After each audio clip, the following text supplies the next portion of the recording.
Hello everyone, welcome to GATE academy. Project 1 आपने manufacturing science से mention किया है। प्रोजेक्ट 2 आपने थर्मल फ्लूइड साइंस से, और देन अगेन प्रोजेक्ट 3 थर्मल से आपने डील किया है। मतलब कुछ डिस्टेंस पे चल के अपनी लैमिना प्रोफाइल जो है वो अनस्टेबल हो जाती है due to some parameter. Hello everyone, welcome to GATE academy. मैं हूं गोपाल शर्मा और आज मेरे साथ है अमित मौर्य सर। जैसा कि आप लोग जानते हैं कि हम लोग इंटरव्यू गाइडेंस यहाँ पर प्रोवाइड कर रहे हैं हमारे उन स्टूडेंट्स को जो कि गेट के एग्जामिनेशन में अच्छे रैंक लाए हैं। आपको पता है कि कुछ दिनों पहले अभी गेट का एग्जाम कंडक्ट हुआ है, उसके रिजल्ट्स आए हैं।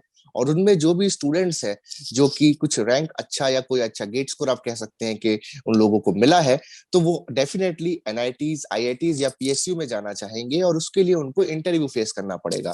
तो यहाँ गेट एकेडमी की जो टीम एक्सट्रीम है, जैसा कि आप देख सकते हैं मेरे साथ अमित मौर्य सर है। Hello Amit Maurya sir. Hello sir and good morning sir. Yes sir. So बच्चों, जैसा कि आप देख सकते हैं हमारी जो पूरी टीम है, ये आप लोग को टाइम टू टाइम चीजें प्रोवाइड करते रहती है जो आपके लिए बहुत हेल्पफुल होती है। वैसे ही हम लोग जो हमारे रैंकर्स हैं उनके इंटरव्यू सेशंस कंडक्ट कर रहे हैं, ये आपके लिए भी हेल्पफुल होगा और उनके लिए भी हेल्पफुल होगा। बिकॉज जो हमारे रैंकर्स हैं, जब वो पीएसयू की, आईआईटीज की या एनआईटीज के इंटरव्यू फेस करते हैं, तो इंटरव्यू में किन किन चीजों का उनको सामना करना पड़ता है, क्या टेक्निकल पार्ट होता है, क्या एचआर पार्ट होता है, जो वो अपनी डिटेल्स प्रोवाइड करते हैं इंटरव्यू के दौरान, वहां से कैसे क्वेश्चंस आ सकते हैं, इन सब के बारे में अगर उनको पहले से आइडिया होगा तो वो एक बेहतर इंटरव्यू अपना दे पाएंगे और अपने चांसेस जो है सिलेक्शन के, वो इंप्रूव कर पाएंगे। तो इस चीज को ख्याल में रखते हुए हम लोगों ने ये इंटरव्यू गाइडेंस का सेशन कंडक्ट करना स्टार्ट किया है। तो आज मेरे साथ है Umesh Kumar Lodhi. Hello Umesh. Hello sir, good morning. Good morning. Good morning तो गुड मॉर्निंग। सो उमेश, आप रेडी हैं अपने इंटरव्यू के लिए? आपको सारी चीजों का आइडिया होगा, हमने कॉल पे बात की थी इस बारे में। यस सर, बिल्कुल रेडी। तो बिना किसी देर के अमित सर, हम स्टार्ट कर सकते हैं सेशन को? बिल्कुल सर स्टार्ट करते हैं। Okay, so all the best Umesh. I hope आप थैंक अच्छे यू से सर। अपना इंटरव्यू देंगे।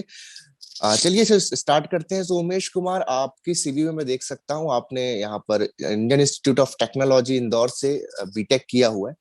तो आप बेसिक अपने बारे में क्या बताना चाहेंगे?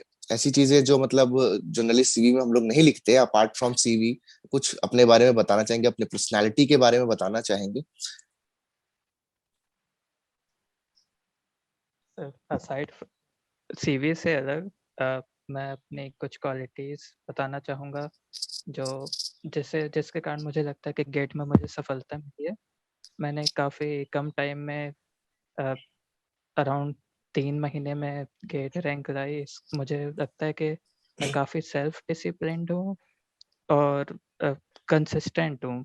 मतलब रेगुलरली 3 से 4 घंटे पढ़ाई करके भी अच्छी रैंक लाया जा सकता है, मुझे ऐसा लगता है। तो मेरी सबसे यही हॉ मेरी सब क्वालिटीज़ यही हैं कि मैं सेल्फ कंसिस्टेंट हूँ।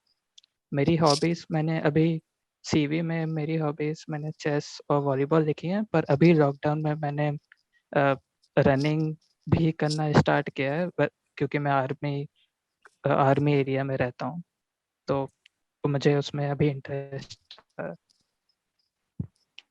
ओके। ओके। तो जैसे कि आपका मैं सीवी देख सकता हूँ, आपने 3 प्रोजेक्ट्स यहाँ पर मेंशन किए हैं, है ना? प्रोजेक्ट 1 आपने मैन्युफैक्चरिंग साइंस से मेंशन किया है। प्रोजेक्ट 2 आपने थर्मल फ्लूइड साइंस से, और देन अगेन प्रोजेक्ट 3 थर्मल से आपने डील किया है। तो आप कुछ बताना चाहेंगे जो थर्मल पार्ट है उसमें आपका इंटरेस्ट कैसे क्रिएट हुआ?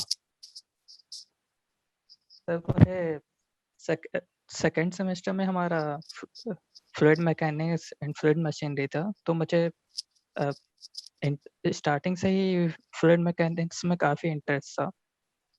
और फिर जब मैंने अपने प्रोफेसर से बात की तो अ, अ, उनके प्रोजेक्ट्स के बारे में, तो उस दौरान मुझे उनका ये प्रोजेक्ट देखने को मिला और काफ़ी इंटरेस्ट लगा, तो इसी में मैंने प्रोजेक्ट किया है।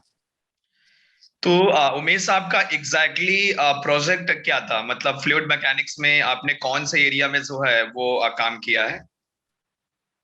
सर, ये एक्चुअली फ्लूइड मैकेनिक्स और thermal means thermal and fluid sciences में काउंट होता है।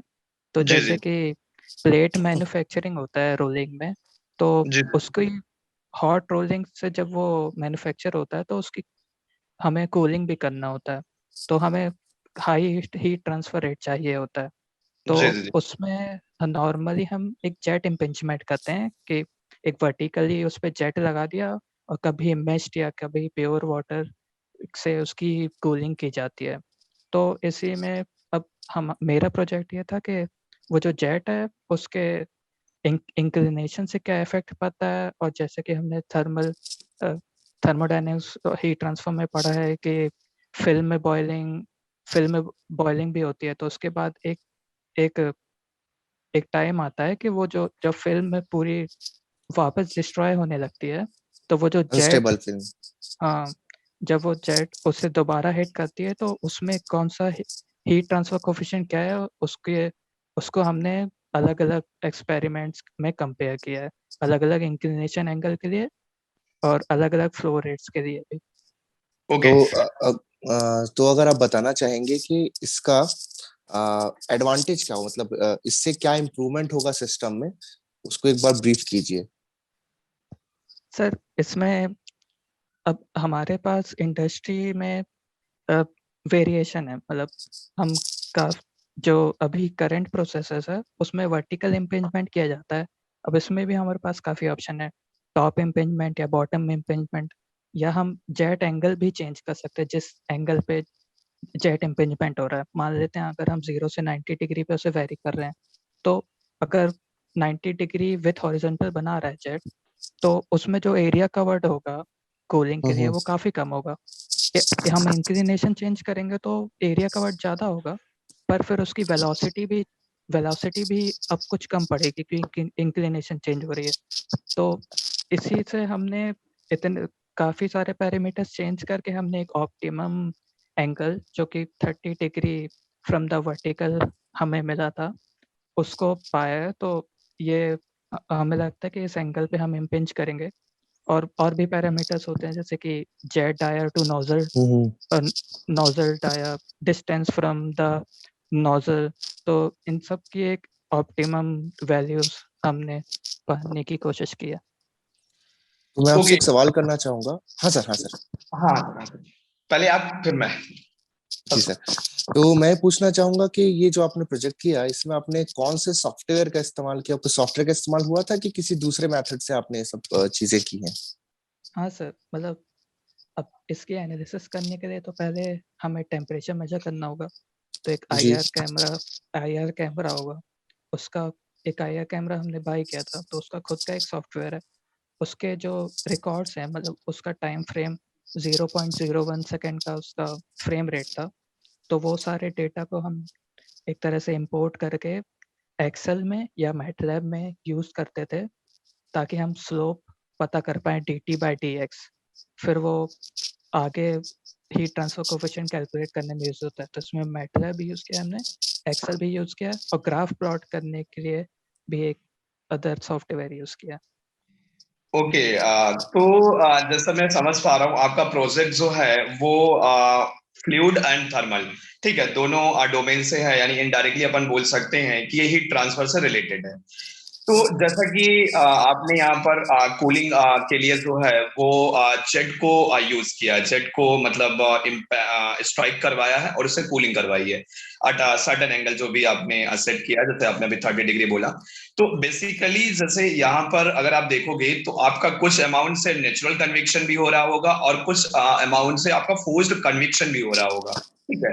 अगर मैं सराउंडिंग की बात करूं तो आप जो है वो ग्रेविटी में जो हो, मतलब एटमॉस्फेयर में हो, क्योंकि माइक्रोग्रेविटी में ऑब्वियस सी बात है आपने एक्सपेरिमेंट नहीं किया है। अगर आपने माइक्रोग्रेविटी में किया होता तो आपका बॉयंसी जो है वो जीरो हो जाता, यानी कि आपका जो नेचुरल कन्विक्शन है उसका रूल आपका खत्म हो जाता। तो आपने एयर के प्रेजेंस में किया है, यानी कि आपने ग्रेविटी के मीडियम में किया है। तो कहीं ना कहीं natural convection and force convection, इन दोनों को आपने कैसे मैनेज किया? जब आपने नसेट नंबर को कैलकुलेट किया है तो उसमें नसेट नंबर में आपने नेचुरल कन्विक्शन को कैसे डील किया?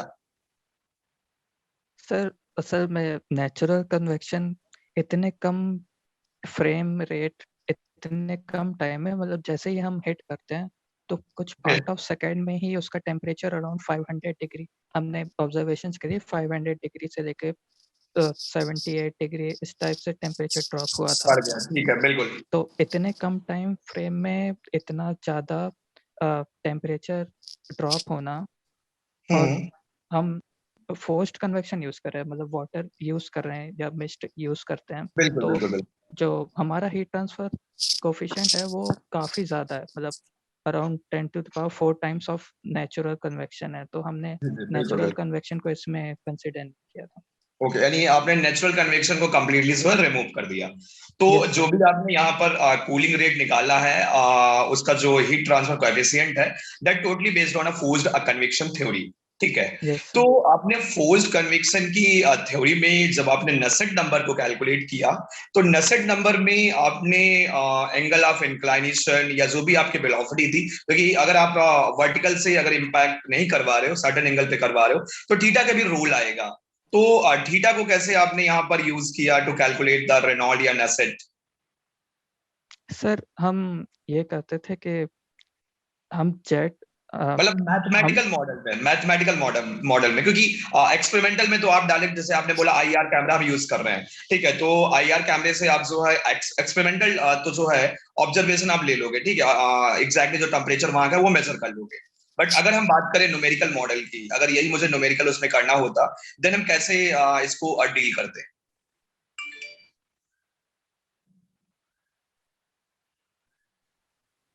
सर मुझे लगता है कि इसमें काफ़ी ज़्यादा वेरिएबल्स होंगे न्यूमेरिकल मॉडल में, अजम्पशंस लेने पड़ेंगे क्योंकि जेट हिट कर रहा है और प्रॉपर फिर रिबाउंड भी इलास्टिक कोलिजन हो रहा है या इनइलास्टिक कोलिजन हो रहा है विथ प्लेट, और फिर वो हिट कर फिल्म बॉइलिंग भी न्यूमेरिकल एनालिसिस में करना काफ़ी मुश्किल होगा, तो ओके, तो मुझे इसका आइडिया मतलब नहीं। आपने उसको मैथमेटिकली जो है वो जस्टिफाई नहीं किया है, मतलब आपने एक्सपेरिमेंटली किया टोटल, और जो डेटा आया है उसको आपने एक्सेल में या मैटलैब में या टेक प्लॉट में कोरिलेट किया है बस।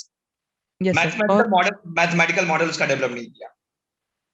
नो सर, बाकी रिसर्चर्स के जो सेम डोमेन में पेपर्स हैं उनसे भी कंपेयर किया था, तो अच्छा, हमें आपने कंपेरेबल रिजल्ट। जो भी आपका डेटा निकल के आया उसको आपने कंपेयर किया था उससे। Okay, yes good, sir. Good.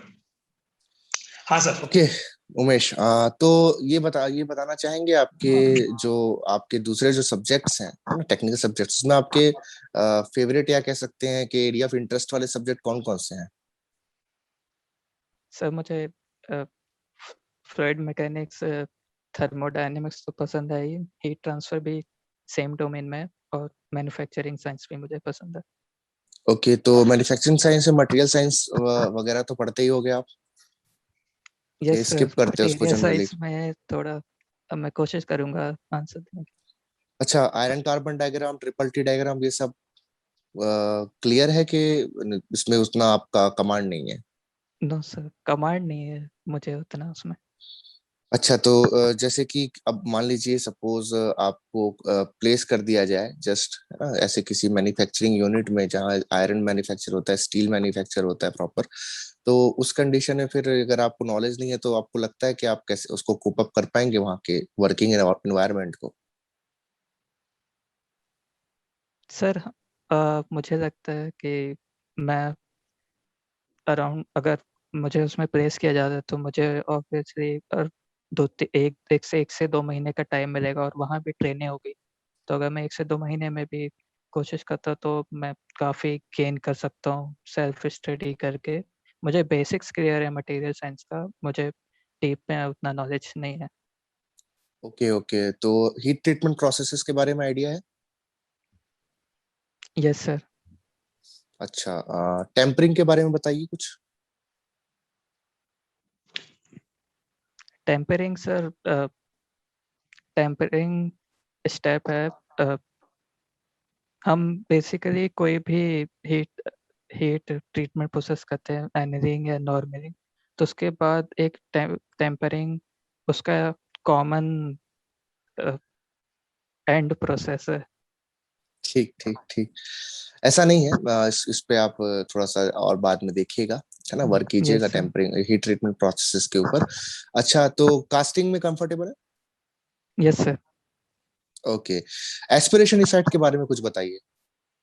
Sir aspiration, जब हम स्प्रू के थ्रू हम अपना मोल्टन मेटल पोर करते हैं तो क्या होता है, जब वो वेलोसिटी बढ़ रही है थ्रू द पैसेज, तो वेलोसिटी बढ़ रही है तो बर्नौली थ्योरम के हिसाब से वहाँ पे प्रेशर कम होगा। तो इस प्रेशर के कारण क्या होता है, जो सैंड पार्टिकल्स हैं वो या कोई और भी डस्ट वगैरह, वो high pressure to low pressure आने की कोशिश करती है और मिक्स हो सकती है, जो हमें डिफेक्ट प्रोड्यूस हो सकते हैं हमारे कास्ट प्रोडक्ट में। ओके, तो इसको अवॉइड कैसे किया जाता है? सर इसको हम कोशिश करते हैं कि जो थ्योरेटिकल इसका सॉल्यूशन है, जो हमारा पैसेज है वो पैराबोलिक होना चाहिए, पर पैराबोलिक पैसेज मैनुअली बनाना या हाई प्रोडक्शन रेट के लिए बनाना मुश्किल होता है, तो हम इसे कोनिकल टाइप का बनाते हैं। तो टैपर्ड ये शेप में। कोनिकल की वजह से क्रॉस सेक्शन एरिया कम होते जाता है, तो फिर वो कवर होता है। Okay okay. तो आप जैसे कि एक मोल्ड कैविटी मोल्ड हम लोग बनाते हैं, तो इसमें अगर मुझे एक हॉलो, है ना, प्रोडक्ट बनाना है हम्म। जो उसमें, तो उस केस में सपोज मुझे हॉलो सिलेंडर बनाना है थ्रू कास्टिंग, तो उसके लिए क्या अरेंजमेंट करने होते हैं? सर हम अगर सबसे बेसिक कास्टिंग प्रोसेस यूज करें तो हम इसे दो सेक्शन में भी बना सकते हैं, कोप और ड्रैग यूज करके। फिर हमें कोपोर्ट। स्टार्टिंग में एक पैटर्न हमें बनाना होगा, फिर मोल्ड क्रिएट करना होगा, फिर उसके लिए वेरियस पैसेजेस इंड्यूस करने पड़ेंगे। फिर ये एस्पिरेशन का भी ध्यान रखना होगा, उसके पैसेज को प्रॉपर कोनिकल बनाना होगा।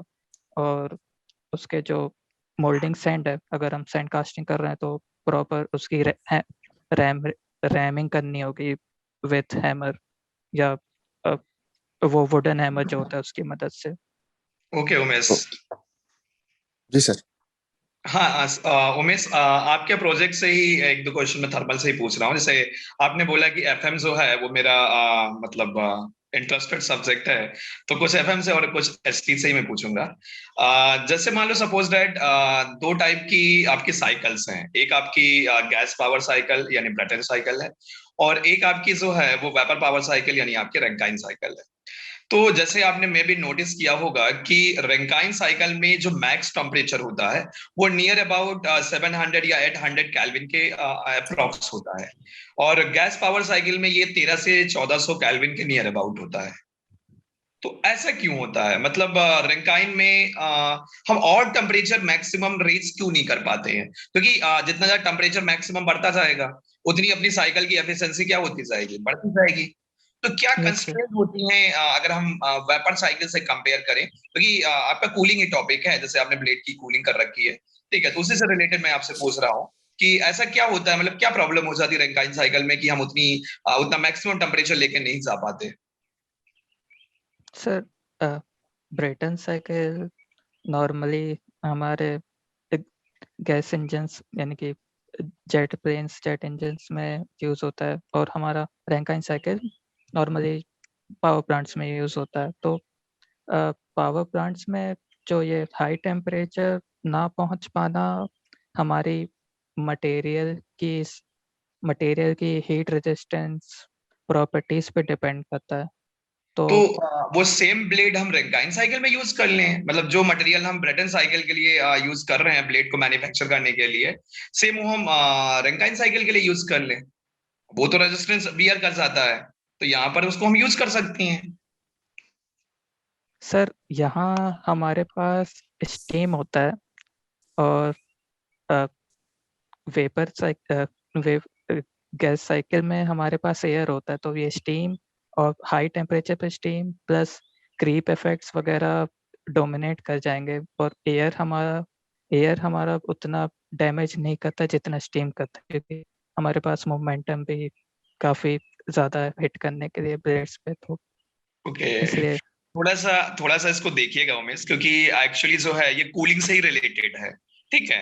मतलब हीट ट्रांसफर में आप पढ़ते हो रिवर्स कूलिंग, आप ब्लेड ब्लेड की हम रिवर्स कूलिंग कर देते हैं, स्लॉटिंग कर देते हैं। आपने देखा होगा ब्लेड में स्लॉट कटे होते हैं, स्लॉट देखा है कभी ब्लेड में कटे होते हैं? जो एरोफॉइल सेक्शन होती है ना उसमें स्लॉटिंग होती है, ठीक है, कूलिंग के लिए पासेस बना देते हैं हम। ठीक है, यस तो सर, वो थोड़ा यस सा एक सर। बार आप देखिएगा, ई ट्रांसफर में आपको मिल जाएगा इनकॉर्पोरेट एंड डेबिट में। चलिए, तो एक क्वेश्चन मैं और पूछने जा रहा था, इससे से रिलेटेड है। ठीक है, वेणु सर आप पूछ लीजिए, फिर मैं पूछता हूँ एक क्वेश्चन।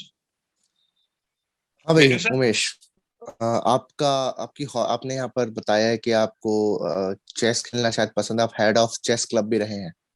Yes sir. ओके, तो चेस के बारे में कुछ बताइए, मतलब आपके फेवरेट प्लेयर कौन है चेस में? सर मेरे फेवरेट प्लेयर मैग्नस कार्लसन है, जो अभी करंट चैंपियन है। और अ, वो उनकी रेटिंग 2830 थी लास्ट टाइम जब मैंने देखा था। तो और वो ग्रैंड मास्टर है और नंबर 1 पे भी हैं अभी। तो वही मेरे ओके। रोल मॉडल हैं चेस में। ओके, तो आप वेब सीरीज वगैरह देखते हैं समय आ, मिलने पे? नहीं सर, वेब सीरीज नहीं देखता मैं। Okay okay okay. तो चेस आपको पसंद है जैसे बोले, तो यहाँ पर आप फेवरेट प्लेयर भी बताए। अच्छा, जैसे आपने चेस खेलना चालू कब किया था, किस एज पे आप चेस खेलना चालू किए थे? सर आ, ऐसा हुआ था कि मेरे बड़े भाई को स्कूल प्राइज में चेस मिला था, तो मैं 4th क्लास में मैंने उनके साथ चेस खेलना स्टार्ट किया। फिर एक टाइम बाद मैं उन्हें हरा लगा था। फिर उसके बाद मैंने अपनी कॉलोनी में खेला, जो मेरे बड़े भैया लोग थे सीनियर। फिर उनको भी हम्म। हराने लगा। फिर स्कूल में मैंने स्टार्ट किया, 6th क्लास तक मैं पहुंच गया था जब मैं अपनी कॉलोनी में सबको हराने लगा था। फिर 6th क्लास में मुझे ऐसा पता चला कि क्लस्टर स्पोर्ट्स मीट होता है, तो वहाँ भी मैं गया। तो फिर 6th 7th में तो मैं नेशनल लेवल पे तो नहीं जा पाया, पर फिर 8th 9th 10th में मैंने रीजनल मीट, क्लस्टर मीट के बाद रीजनल मीट में भी 2 बार सिल्वर मेडल और एक ब्रॉन्ज मेडल जीत कर नेशनल लेवल पे भी रिप्रेजेंट किया। Very good very good. Okay, तो ये आपकी स्पोर्ट्स वाइज आपकी काफी अच्छी अचीवमेंट्स रही हैं। ओके, तो आप जैसे कोई आउटडोर गेम में कभी इंटरेस्ट आया, किसी भी आउटडोर गेम में? हाँ सर, कॉलेज के 3rd 4th ईयर में मैंने वॉलीबॉल खेलना स्टार्ट किया था, और उसके पहले बैडमिंटन भी खेलता था। 2nd ईयर में भी, 4th ईयर में टीम स्पोर्ट्स में हमने फर्स्ट पोजीशन पाई थी। मेरा पार्टिसिपेशन नहीं था, एक गेम खेला था, पर बैडमिंटन भी मैंने काफी खेला। Okay okay, Amit sir. हाँ उमेश, एक क्वेश्चन में हमें मतलब पावर प्लांट से है, बट एक थोड़ा सा मैं एफएम से एक छोटा सा क्वेश्चन पूछ रहा हूँ, बिल्कुल मतलब एक जनरल इंफॉर्मेशन जो ऑलमोस्ट मुझे लगता है शायद आपको अब पता होगा कि दो टाइप के फ्लो हैं, जैसे एक आपका लैमिनार है और एक आपका टर्बुलेंस है, ठीक है। तो ऐसा क्या प्रॉब्लम होता है या क्या इशू होता है कि जब हमारा लैमिनार प्रोफाइल जो है वो टर्बुलेंट में कन्वर्ट हो जाती है, या इनडायरेक्टली मैं ये पूछूं कौन से ऐसे फैक्टर होते हैं जिसकी वजह से लैमिनार जो प्रोफाइल होती है वो हमारी टर्बुलेंस में कन्वर्ट हो जाती है, ठीक है, पहला पॉइंट ये। फिर आपने मे बी ऑब्जर्व किया होगा कि अगर हमारा इंटरनल फ्लो जो होता है उसमें रेनॉल्ड नंबर जो है अगर 2000 से या 2300 से कम होता है तो हमारा लैमिनार फ्लो होता है। लेकिन वहीं पर अगर हम एक्सपर्ट फ्लो के लिए देखें किसी प्लेट के सरफेस पे, तो वहां रेनॉल्ड नंबर जब हमारा 5 × 10⁵ के रेंज में जाता है, देन उसके बियॉन्ड अपना टर्बुलेंस फ्लो होता है। तो इसका मतलब रीजन क्या होता है, मतलब यहाँ पर इतने कम में आपका जो है वो टर्बुलेंस हो रहा है, वहां पर 5 × 10⁵ रेंज पे जाके जो है वो टर्बुलेंस हो रहा है, ठीक है। दो क्वेश्चन है, एक लैमिनार प्रोफाइल टर्बुलेंस में क्यों कन्वर्ट हो रही है, मतलब अगर देखी जाए, और सेकंड क्वेश्चन ये है कि इतना हाई रेनॉल्ड नंबर हमें एक्सटर्नल फ्लो में क्यों रिक्वायर्ड होता है लैमिनार से टर्बुलेंस में जाने के लिए। बिल्कुल जनरल क्वेश्चन है दोनों। सर फर्स्ट क्वेश्चन तो लेमिनार से टर्बुलेंट में क्यों कन्वर्ट हो रहा है, तो मुझे लगता है इसका आंसर रेनॉल्ड नंबर्स के टर्म्स में अ, देना चाहूँगा। तो अगर वेलोसिटी बढ़ती है, रेनॉल्ड्स नंबर जैसा कि हमें पता है ρ/v/d/म्यू होता है, तो इसमें डेंसिटी बढ़ने के साथ, वेलोसिटी बढ़ने के साथ, या डायमीटर ऑफ फ्लो बढ़ने के साथ और विस्कोसिटी कम होने के साथ हमारा रेनॉल्ड नंबर बढ़ेगा, जिससे एक सर्टेन वैल्यू, जैसे कि इंटरनल फ्लो के लिए 2300 के बाद हमारा laminar flow cease to exist हो जाएगा। तो इसलिए हमारा टर्बुलेंट फ्लो में लेमिनार फ्लो चेंज होगा इन पैरामीटर्स के बेसिस पे। और सेकंड क्वेश्चन, रेनॉल्ड नंबर के मैग्नीट्यूड्स के बारे में है, तो अ, मुझे इसमें लगता है कि इंटरनल फ्लो में हमारा फोर्स्ड फ्लो होता है, मतलब हमारे प्रेशर फोर्सेस डोमिनेंट होते हैं, बिल्कुल, एग्जैक्टली एग्जैक्टली इसलिए एग्जैक्टली सही है बस। ये सर। ठीक है, देखो इंटरनल के केस में क्या होता है, कहीं ना कहीं से पिक्चर में आने लगता है, और एक्सटर्नल में क्या होता है, फ्री फ्लो होता है। ठीक है, तो इसको थोड़ा थोड़ा देख लीजिएगा। एंड पहले वाले क्वेश्चन में जो है, मैं लैमिनार इनस्टेबिलिटी के बारे में पूछ रहा था। एक वर्ड होता है लैमिनार इनस्टेबिलिटी, मतलब कुछ डिस्टेंस पे चल के अपनी लैमिनार प्रोफाइल जो है वो अनस्टेबल हो जाते हैं ड्यू टू सम पैरामीटर, जैसे सरफेस की रफनेस हो गया, प्रेशर का ग्रेडियंट हो गया, या लैमिनार टर्बुलेंट की जो इंटेंसिटी डेवलप हो रही है, सडन इंटेंसिटी जो डेवलप हो रही है, तो इन सारे पैरामीटर के करेस्पॉन्डिंग लैमिनार प्रोफाइल जो है एक लिमिट के बियॉन्ड अनस्टेबल होने लगती है, और वो टर्बुलेंस की तरफ अच्छा। अप्रोच करने लगती है। ठीक है, तो ये एक बार देख लीजिएगा। एंड एक क्वेश्चन पावर प्लांट से काफी पूछा जाता है। ठीक है, जैसे आपने मे बी सुना होगा, जो आपका ये मतलब एरोडायनेमिक्स में जैसे अगर अपन बात करें प्रोपल्सन सिस्टम का, जैसे आपका मतलब कोई स्पेस में कोई शटर जाता है, तो वहां पर जो एयर फ्यूल रेशियो होता है, जैसे एयरक्राफ्ट में देखा जाए तो एयर फ्यूल रेशियो जो होता है वो नियर अबाउट 60-80 की रेंज में होता है, अगर आपको पता होगा, आइडिया होगा, 50 60 65। ठीक है, तो इतनी हाई एयर फ्लो रेशियो पे जो है, मतलब एयर फ्यूल रेशियो पे कंबशन कैसे पॉसिबल होता है? अगर आप डीजल या पेट्रोल का देखोगे तो air fuel ratio almost 10 to 20 की रेंज में होता है, मतलब 10 से 20 के बाद अगर आप और एयर को मिक्स करोगे तो मिक्सचर लीन हो जाएगा, मतलब कंबस्टिबल रेंज में नहीं रहेगा। लेकिन वहां पर कितना पहुंच गया, 50 के बियॉन्ड हम निकल जाते हैं, और फिर भी हम बोलते हैं कि कंबशन हो रहा है, मतलब प्रॉपर तरीके से कोई प्रॉब्लम नहीं होती है। तो ये कैसे पॉसिबल है इतनी हाई एयर फ्यूल रेशियो पे? सर, इसका रीज़न मैं ट्राई करना चाहूँगा कि बिल्कुल बिल्कुल अगर sure। हम इंटरनल कंबशन इंजन्स पे देखें तो हमारा जो फ्यूल होता है वो लिक्विड स्टेट में होता है, मतलब वेपराइज करते हैं, पर वेपराइज करने के बाद भी वो स्मॉल ड्रॉपलेट्स पे इस ड्रॉपलेट्स पे डिफ्यूज होके फिर उसका कंबशन होता है। पर जो हमारे प्रोपल्शन सिस्टम्स हैं जो स्पेस में यूज होते हैं, उसमें हमारा कंप्लीटली गैसियस फ्यूल होता है, तो एक तरह से पूरा एयर प्लस मतलब एयर तो नहीं, ऑक्सीजन ऑक्सीजन और हमारा जो फ्यूल है वो प्रॉपर प्रॉपर डिफ्यूज हो जाता है, पूरा 100% मिक्स होता है। और हम्म। हमारा इंटरनल कंबशन इंजन में कंप्लीटली लाइक स्प्रे टाइप का होता है, तो मुझे लगता है कि यही रीजन होना चाहिए। नहीं, वो तो फिर स्पेस में तो हम मोनोप्रोपेलेंट यूज करते हैं, थ्रस्टर जो आपके होते हैं, जो फ्यूल्स होते हैं जिनमें ऑक्सीजन इनबिल्ड होता है, मतलब बाउंड होता है उनके मॉलिक्यूल में, वो तो अलग कहानी हो गई। यहाँ पर जो मेजर होता है, एक बार आप पढ़िएगा, जो अपना कंबस्टर होता है ना, कंबशन चेम्बर जो होता है, उसमें दो जोन होते हैं, एक प्राइमरी जोन होता है और एक सेकेंडरी जोन होता है। Primary zone is use for the combustion purpose, and secondary zone is use for the cooling purpose.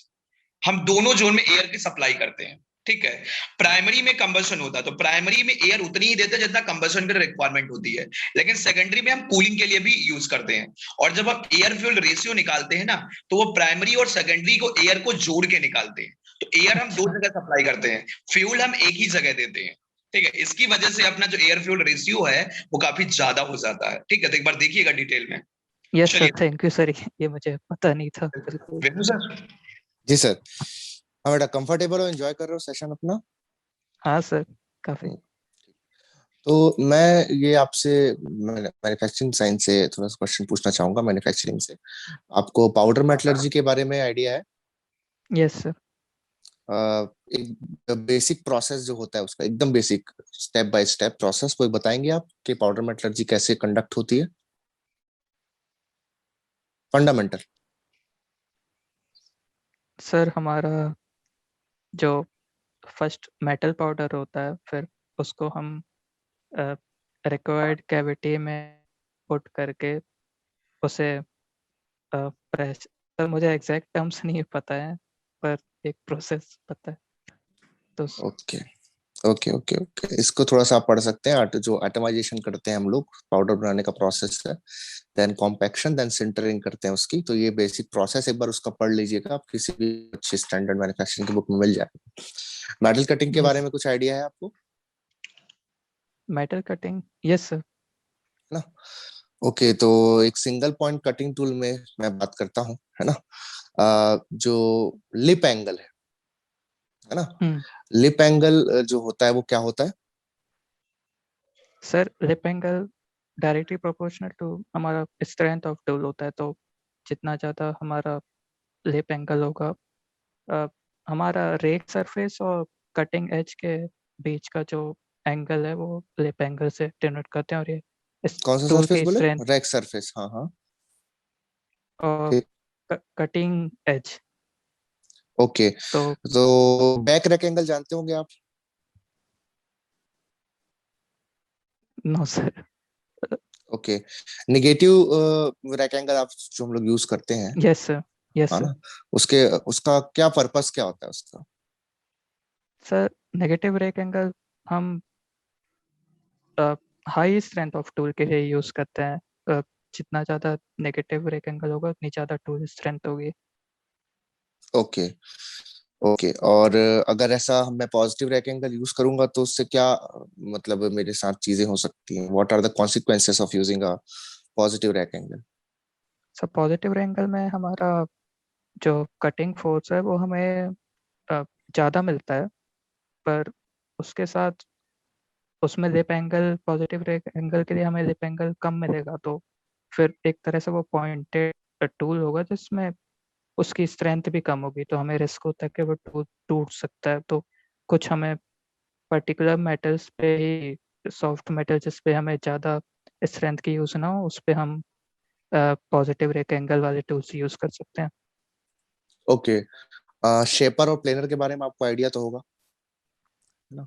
Shaper yes sir. है ना, शेपर और जो प्लेनर होता है दोनों दो अलग मशीन्स हैं अलग आपके कटिंग वाले की मशीनिंग प्रोसेसेस के लिए। तो कुछ बेसिक डिफरेंस पता है एक शेपर में और एक प्लेनर में? क्या बेसिक डिफरेंस होता है?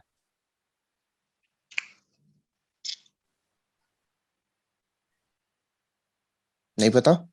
No sir. Okay, no issues, ठीक है। ठीक है सर, अमित सर आप कुछ पूछिए। उमेश, जैसे आपने मैं भी नोटिस किया होगा, आपने जैसे एफएम से ही मैं क्वेश्चन पूछ रहा हूँ दो तीन। Yes sir. जैसे आपने वेंचुरी मीटर का नाम सुना है क्या? Venturi meter. Yes sir. Yes sir. तो एक बिल्कुल छोटा सा सिंपल सा क्वेश्चन है कि वेंचुरी मीटर में जो कन्वर्जिंग लेंथ होती है वो डाइवर्जिंग से कम होती है, या एंगल के टर्म में भी आप बोल सकते हो। तो ऐसा हम क्यों करते हैं? मतलब डाइवर्जिंग सेक्शन की लेंथ हम ज्यादा क्यों रखते हैं डाइवर्जेंस जो कोण होता है, कन्वर्जेंस सर कोण के में? Yes sir.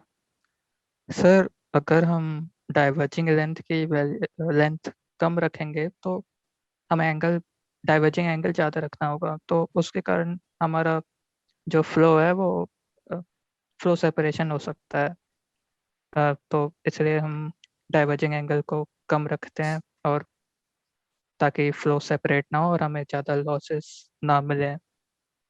Okay, I think शायद आप यहाँ पर रिवर्स बोल रहे हो, उल्टा बोल रहे हो। जो डाइवर्जिंग सेक्शन की लेंथ होती है, ये हम कैसे डिसाइड करते हैं कि कितनी लेंथ हम रखेंगे? ये कौन से पैरामीटर पे या कौन से कॉन्सेप्ट पे हम डिसाइड करते हैं कि इसकी लेंथ हमारी इतनी ही होनी चाहिए उस गिवन कंडीशन और फ्लूइड के लिए?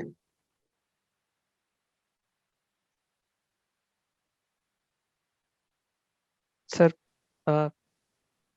मैं गैस करना चाहूँगा इसमें, तो बिल्कुल बिल्कुल, श्योर श्योर श्योर। मुझे लगता है हमारा मेन टारगेट होना चाहिए कि हमारा फ्लो सेपरेट ना हो।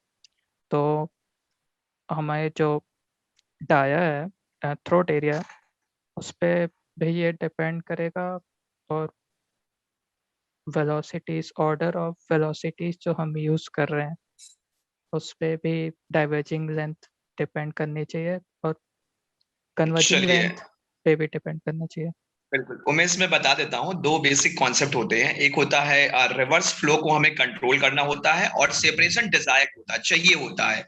जब डाइवर्जिंग सेक्शन ऐसे होगा ना, उसके बाद पाइप लगा होगा, तो अगर सेपरेट नहीं होगा ना तो पाइप में नहीं जाएगा। मतलब कर्वेचर ऐसे है ना डाइवर्जिंग सेक्शन का, तो अगर फ्लूइड उधर की तरफ प्रोफाइल को फॉलो करेगा ना और सेपरेट अगर नहीं होगा ना, तो फिर पाइप में इंटर नहीं करेगा, फिर वो जहां पर पाइप आपने अटैच कर रखा होगा ना, वहां पर कोलिजन हो जाएंगे, ठीक है, तो रिस्ट्रक्शन होने लगेगा फ्लो में।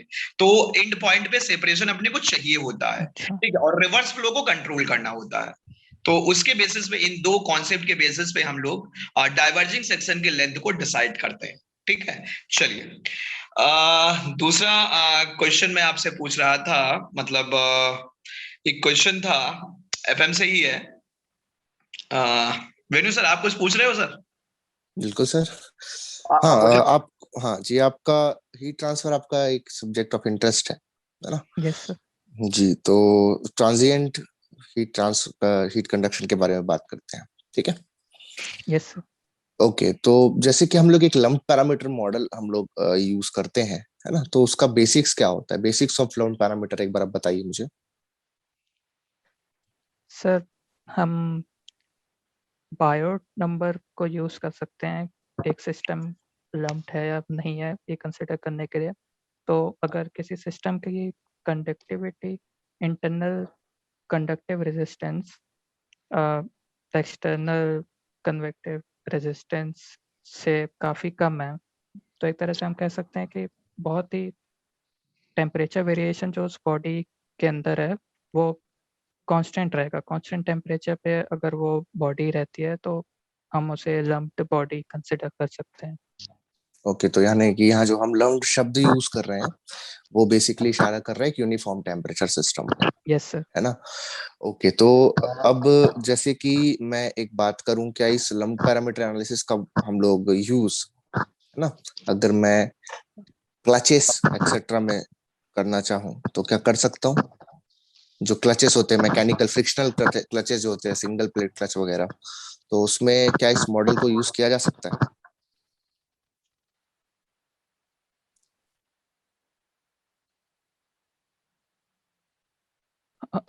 हाँ सर, उसकी थिकनेस काफ़ी कम है।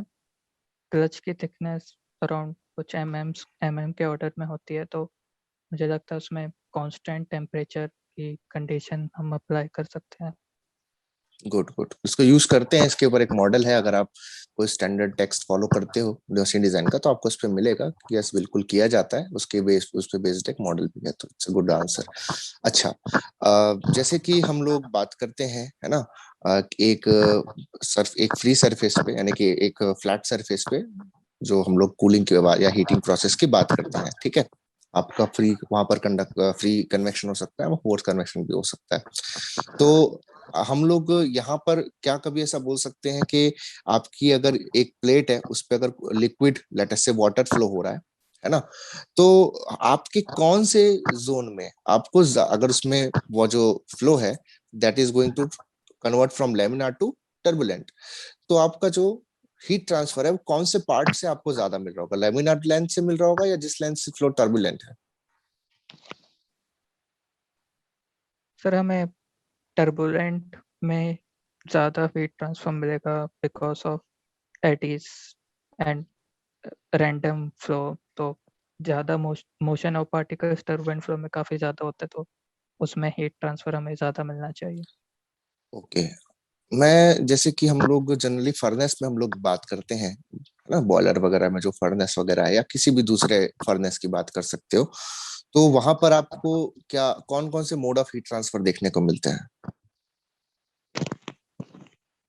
सर उसमें कंडक्शन, कन्वेक्शन, रेडिएशन तीनों मिलते हैं, पर मैग्नीट्यूड मैग्नीट्यूड जो रेडिएशन और कन्वेक्शन का मैग्नीट्यूड फर्नेस में ज़्यादा होता है। Are you sure?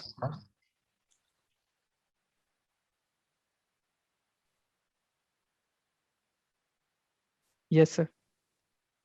Conduction negligible हो जाएगा? कंडक्शन हमारा वाटर जो तीनों तीनों पाइप्स है। प्रोमिनेंट रहते हैं एक्चुअली, फर्नेसेस में यस सर। तीनों प्रोमिनेंट रहते हैं, नॉट ओनली टू, तीनों प्रोमिनेंट रहते हैं। तो रेडिएशन के बारे में हम बात करते हैं यहाँ पर, है ना। यस आपकी सर। जो ब्लैक सरफेस है उसको एक बार आप जस्टिफाई कीजिए, एक बार उसको डिफाइन कीजिए, ब्लैक सरफेसेस क्या है? सर ब्लैक सरफेस की एमिसिविटी 1 होती है। वो जितना रेडिएशन एब्जॉर्ब करती है उतना ही रेडिएट करती है। ओके। और अगर मैं एक स्पेक्युलर सरफेस की बात करूं और एक डिफ्यूज सरफेस की बात करूं तो दोनों में क्या अंतर होता है? सर स्पेकुलर सरफेस में हमारा लॉ एक लॉ ऑफ रिफ्लेक्शन फॉलो होता है। जिस एंगल पे रेडिएशन इंसिडेंट हो रहा है उसी एंगल पे अ, अ, उसी एंगल पे रेडिएट भी होगा। बट डिफ्यूज में इरेगुलरिटी ऑफ सरफेस या कुछ और फैक्टर्स के कारण वो हम प्रेडिक्ट नहीं कर पाते किस एंगल पे वो रेडिएट होगा। ओके, तो ये जो ब्लैक सरफेस हम बात की है, ये किस प्रकार की सरफेस है फिर, स्पेक्युलर है या डिफ्यूज सरफेस है? Sir diffuse. ओके, ये गैस किया आपने कि आपको पता था? सर गैस किया ये। ओके ओके, एक्चुअली में डिफ्यूज होती है, इट्स एब्सोल्युटली करेक्ट, बट ये गैस था। ठीक है, तो अगर मान लीजिए आपके पास कोई ब्लैक बॉडी है ना, एट अ पर्टिकुलर टेम्परेचर, तो उसका टोटल एमिसिव पावर क्या होगा?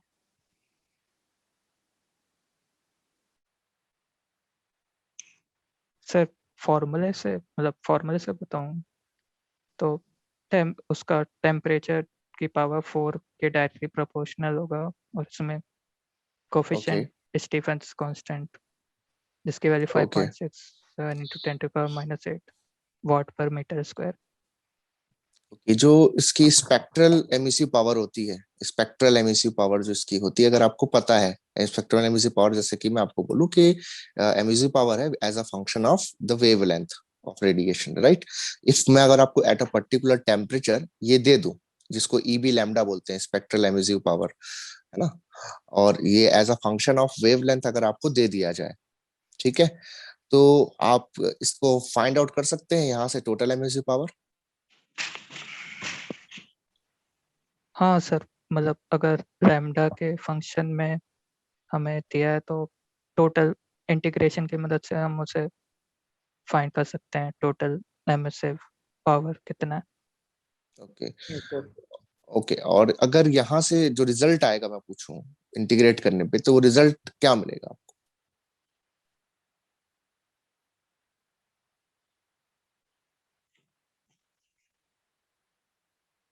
Sir total emissive power between that order of wavelength जो हमने वेरी गुड लिमिट्स वेरी में गुड। यूज किया है। तो एक, तो ये चीज मैं क्या किसी ग्रे सरफेस के लिए कर सकता हूँ?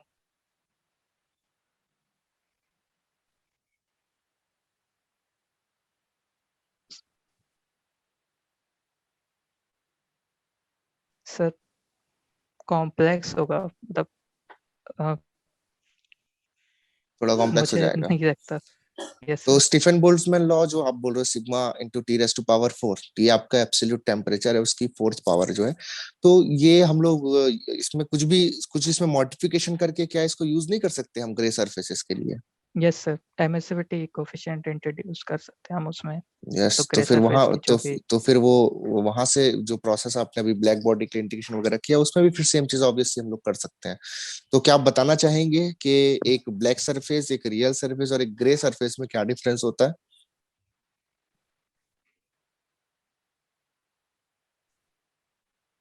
सर रियल सरफेस का मुझे आइडिया नहीं है, पर ब्लैक सरफेस की एमिसिविटी 1 और ग्रे सरफेस की <1। ग्रे सरफेस एक्चुअली बोलते किसको है? मतलब ग्रे कलर वाइज है, या मतलब रियल सरफेस को और ग्रे सरफेस एक जैसे होते हैं? What is grey surface?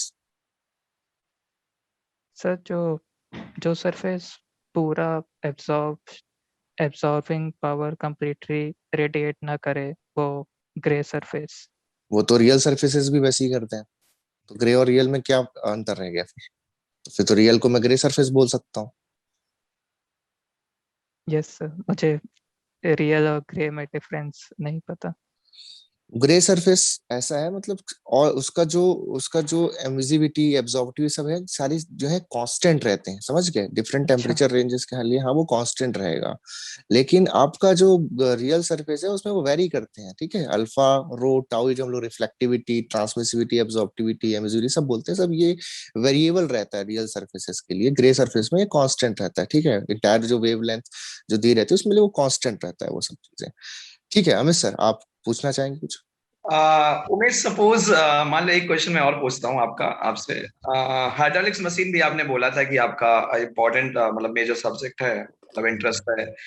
तो एक छोटा सा मैं क्वेश्चन बिल्कुल पूछ रहा हूँ, नॉर्मल सा क्वेश्चन। मान लो किसी एक मल्टी स्टोरी बिल्डिंग में आप रहते हो, और आपके बिल्डिंग के नीचे कोई एक जूस वाली दुकान है, एक भैया ने जूस की दुकान खोली, और आपने मॉर्निंग में बोला कि भैया वो बड़े वाले ग्लास में जो है वो एक स्ट्रॉ डाल दीजिएगा, मतलब स्ट्रॉ नीचे नहीं आना चाहते हो आप, ठीक है। तो कुल मिला के कितनी लेंथ की स्ट्रॉ को आप यूज कर सकते हो अगर जूस की जगह आपका वाटर हो, मतलब अगर वाटर को लिफ्ट लिफ्ट करना है, तो कितनी लेंथ की स्ट्रॉ को जो है वो आप यूज कर सकते हो? मतलब कितनी हाइट की स्ट्रॉ जो है वो वाटर को आप जो है वो यूज कर सकते हो लिफ्ट करने के लिए? सर इसकी वैल्यू 10.3 मीटर के ओके। 10.3 मीटर। तो 10.3 मीटर एग्जैक्टली क्या आप यूज कर लोगे क्या? मतलब 10.3 मीटर तो ऑब्वियस सी बात है, पूरा तो नहीं मिलेगा आपको। नो सर, मतलब 100% वैक्यूम तो नहीं क्रिएट कर सकते हो आप। यस सर, उससे कम ही होगी, मतलब लॉसेस भी होंगे, और हमारी पावर कितनी, सक करने की पावर कितनी है उस पर भी डिपेंड करेगा। बिल्कुल। तो अब तुम समझ गए होगे मैं क्वेश्चन कहाँ से पूछना चाह रहा हूँ, and I am asking from NPSH. ठीक है, net positive suction head available required desired, या जो भी कुछ है x Y Z.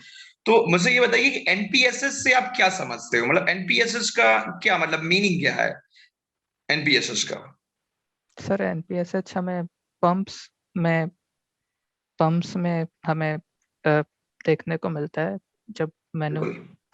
Pumps manufacturing में उसे जो मैन्युफैक्चरर है वो बताता है कि एटलीस्ट, मतलब एक लिमिट होती है जिसके ऊपर हम वाटर या जो भी लिक्विड है उसे पंप नहीं कर सकते। तो एनपीएसएच रिक्वायर्ड और एनपीएसएच अवेलेबल के टर्म्स इसमें आते हैं। तो एनपीएसएस को डिफाइन कैसे करते हैं? व्हाट मतलब बेसिक, अगर आपको डिफाइन करना हो एनपीएसएस तो कैसे आप डिफाइन करोगे इन टर्म्स ऑफ अ लैंग्वेज?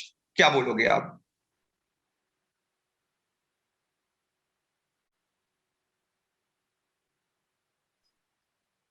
सत्ता है लेमन टर्म्स में, अ, कितनी कितनी हाइट तक हमारा पंप लिक्विड को सक कर सकता है। वो तो सक्शन हाइट होती है या मैक्सिमम सक्शन हाइट होती है, ठीक है। मैं एनपीएसएस की बात कर रहा हूँ। जो सक करेगा हाइट वो या तो सक्शन हाइट होगी, और आप मैक्सिमम के लिए जाओगे तो that should be the maximum suction height. But मैं क्या पूछ रहा हूँ, एनपीएसएच क्या है? टरबाइन में जैसे अपन एनपीएचए बोलते हैं, नेट पॉजिटिव हेड अवेलेबल, और पंप के केस में अपन सक्शन वर्ड यूज कर लेते हैं। सर हमारा पंप मतलब हमारा पंप कितना हेड प्रोड्यूस कर सकता है, अब suction height plus delivering height के टर्म्स में। नहीं नहीं, उमेश इसको पढ़िएगा एक बार, ठीक है, क्योंकि ये काफी पूछा जाता है। मतलब एनपीएसएस ऐसे टॉपिक हैं जो 99% लोगों से पूछे ही जाने हैं, अगर आप ऑयल सेक्टर में जाते हो। ठीक है, चलिए तो यस सर। दूसरा एक और क्वेश्चन छोटा सा मैं पूछ लेता हूँ। जैसे आपने देखा होगा जब गांवों में अपन सेंट्रीफ्यूगल पंप को स्टार्ट करते हैं, तो उससे पहले हम उनमें क्या करते हैं, वाटर को फिल करते हैं, ठीक है, जिसको हम टेक्निकल वर्ड में प्राइमिंग मेथड बोलते हैं, प्राइमिंग। ठीक है, प्राइमिंग वर्ड यूज करते हैं। तो ऐसा हम क्यों करते हैं? मतलब अगर हम प्राइमिंग ना करें, ठीक है, तो हमें ये पता है कि वाटर लिफ्ट नहीं होता, मतलब लिफ्ट नहीं हो पाएगा। तो क्यों नहीं लिफ्ट हो पाएगा? ऐसा क्या इशू हो गया कि वाटर वो लिफ्ट नहीं कर पा रहा है?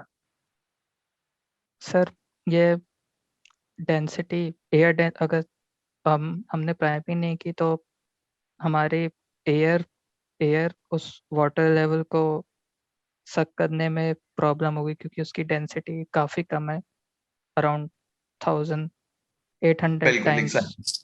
बिल्कुल, थोड़ा बहुत सही बता रहे हो। ठीक है, जैसे इम्पेलर से जब अपन पावर ऐड करेंगे तो एयर में ऐड करेंगे तो इम्पेलर पावर उतना डेवलप नहीं हो पाएगा जो कि वाटर को सम लेवल से लिफ्ट कर सके। ठीक है, तो यस थोड़ा सर। बहुत बोल सकते हो, सही है। देखो, ऐसे बहुत सारे क्वेश्चन हैं, तो थोड़ा सा इंटरव्यू के लिए आपको जो है प्रिपेयर होना पड़ेगा। ठीक है, क्योंकि 100% अगर आप कॉन्फिडेंस नहीं दिखाओगे देन फिर जो है इंटरव्यूअर को उतना ज्यादा पॉजिटिव चीजें रिफ्लेक्ट नहीं होंगी फिर। ठीक है, तो वो पॉजिटिवनेस आए उसके लिए आपको थोड़ा सा अभी देखना पड़ेगा चीजें। ठीक है वेनु सर। जी। सो उमेश, थोड़ा सा अब थर्मोडायनामिक्स फ्लूइड मैकेनिक्स की तरफ जाते हैं। और अगर डिजाइन पार्ट में आपसे मैं बात करना चाहूँ तो कंफर्टेबल है आप डिजाइन पार्ट में, अगर हम क्वेश्चन करें कुछ आपसे? Machine design. Design means strength of material हो गया, मशीन डिजाइन हो यस गया। Sir, yes. ठीक है, तो अभी तो फिलहाल थर्मोडायनामिक्स से क्वेश्चन मैं पूछना चाहूंगा, ठीक है? Yes sir. ये law of degradation of energy आपने सुना होगा, एक्सप्लेन कर सकते हैं उसे?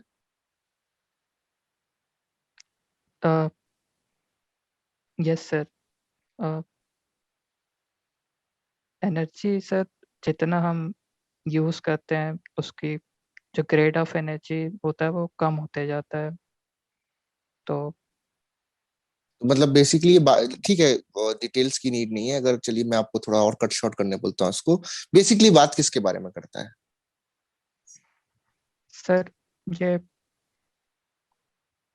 एनर्जी, कितनी अवेलेबल एनर्जी है हमारे पास फ्रॉम अ गिवन रिसोर्स, उसके टेम्परेचर के बारे में भी as a function of temperature हम उसकी ठीक है, क्वालिटी को डिटरमाइन कर सकते हैं। चलिए मैं आपके सामने एक सिनारियो रखता हूँ, उसको थोड़ा ध्यान से ऑब्जर्व कीजिएगा और मुझे आंसर कीजिएगा। ठीक है, आपके सामने एक छोटा बच्चा है, ठीक है, और यस। उसको फीड करना है। आपके पास दो ऑप्शन है, उसको 200 कैलोरीज ऑफ एनर्जी जो है वो उसको देनी है। तो उसके आपके पास कुछ फ्रूट्स रखे हैं, ठीक है, जो क्वांटिटी है it is sufficient to fulfil the calories requirement, है ना? एक तरफ आपके पास जो है चॉकलेट्स वगैरह जो है ना, वो सब रखी, जो ऑब्वियस सी बात है बच्चे को पसंद आएंगी। दोनों में 200 कैलोरीज हैं।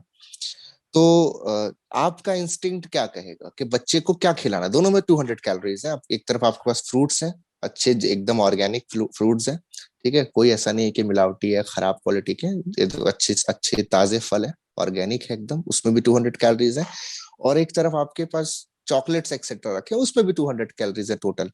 तो अब आपका इंस्टिंक्ट क्या कहता है, आपका डिसीजन क्या होगा, बच्चे को क्या खिलाना चाहिए आपको? सर, वो बच्चा है तो उसके हेल्थ के प्रति मैं कॉन्शियस रहूंगा, तो उसको हम फ्रूट फीड करेंगे। पर अगर कुछ कंडीशंस हैं, जैसे हमें कम टाइम में या वो बीमार है, हमें एनर्जी उसे देनी है कम खिला के, तो चॉकलेट के स्मॉल अमाउंट में ही हमें ज़्यादा डेंस एनर्जी मिलती है। तो according to our situation, health okay, issue के हिसाब से मैं फ्रूट ही उसे एक्चुअली फीड करूंगा। एक्चुअली जो आपका क्वालिटी, एक एक ये यहाँ पर हम लोग जो बात कर रहे हैं, ये है आपके पास फ्रूट्स और एक है आपके पास चॉकलेट। दोनों में एनर्जी आपको सेम मिल रहा है, ठीक है, लेकिन क्वालिटी, दोनों सोर्सेस की क्वालिटी अलग है ना? Fruits is choc beneficial to your health, जबकि चॉकलेट उतना बेनिफिशियल नहीं है। तो सेम इसी इसी ये एक बेसिक सा एग्जांपल है क्वालिटी ऑफ एनर्जी का। एनर्जी आप 200 किलो जूस, मेगा जूस कहीं से भी ले रहे हैं आप, है ना?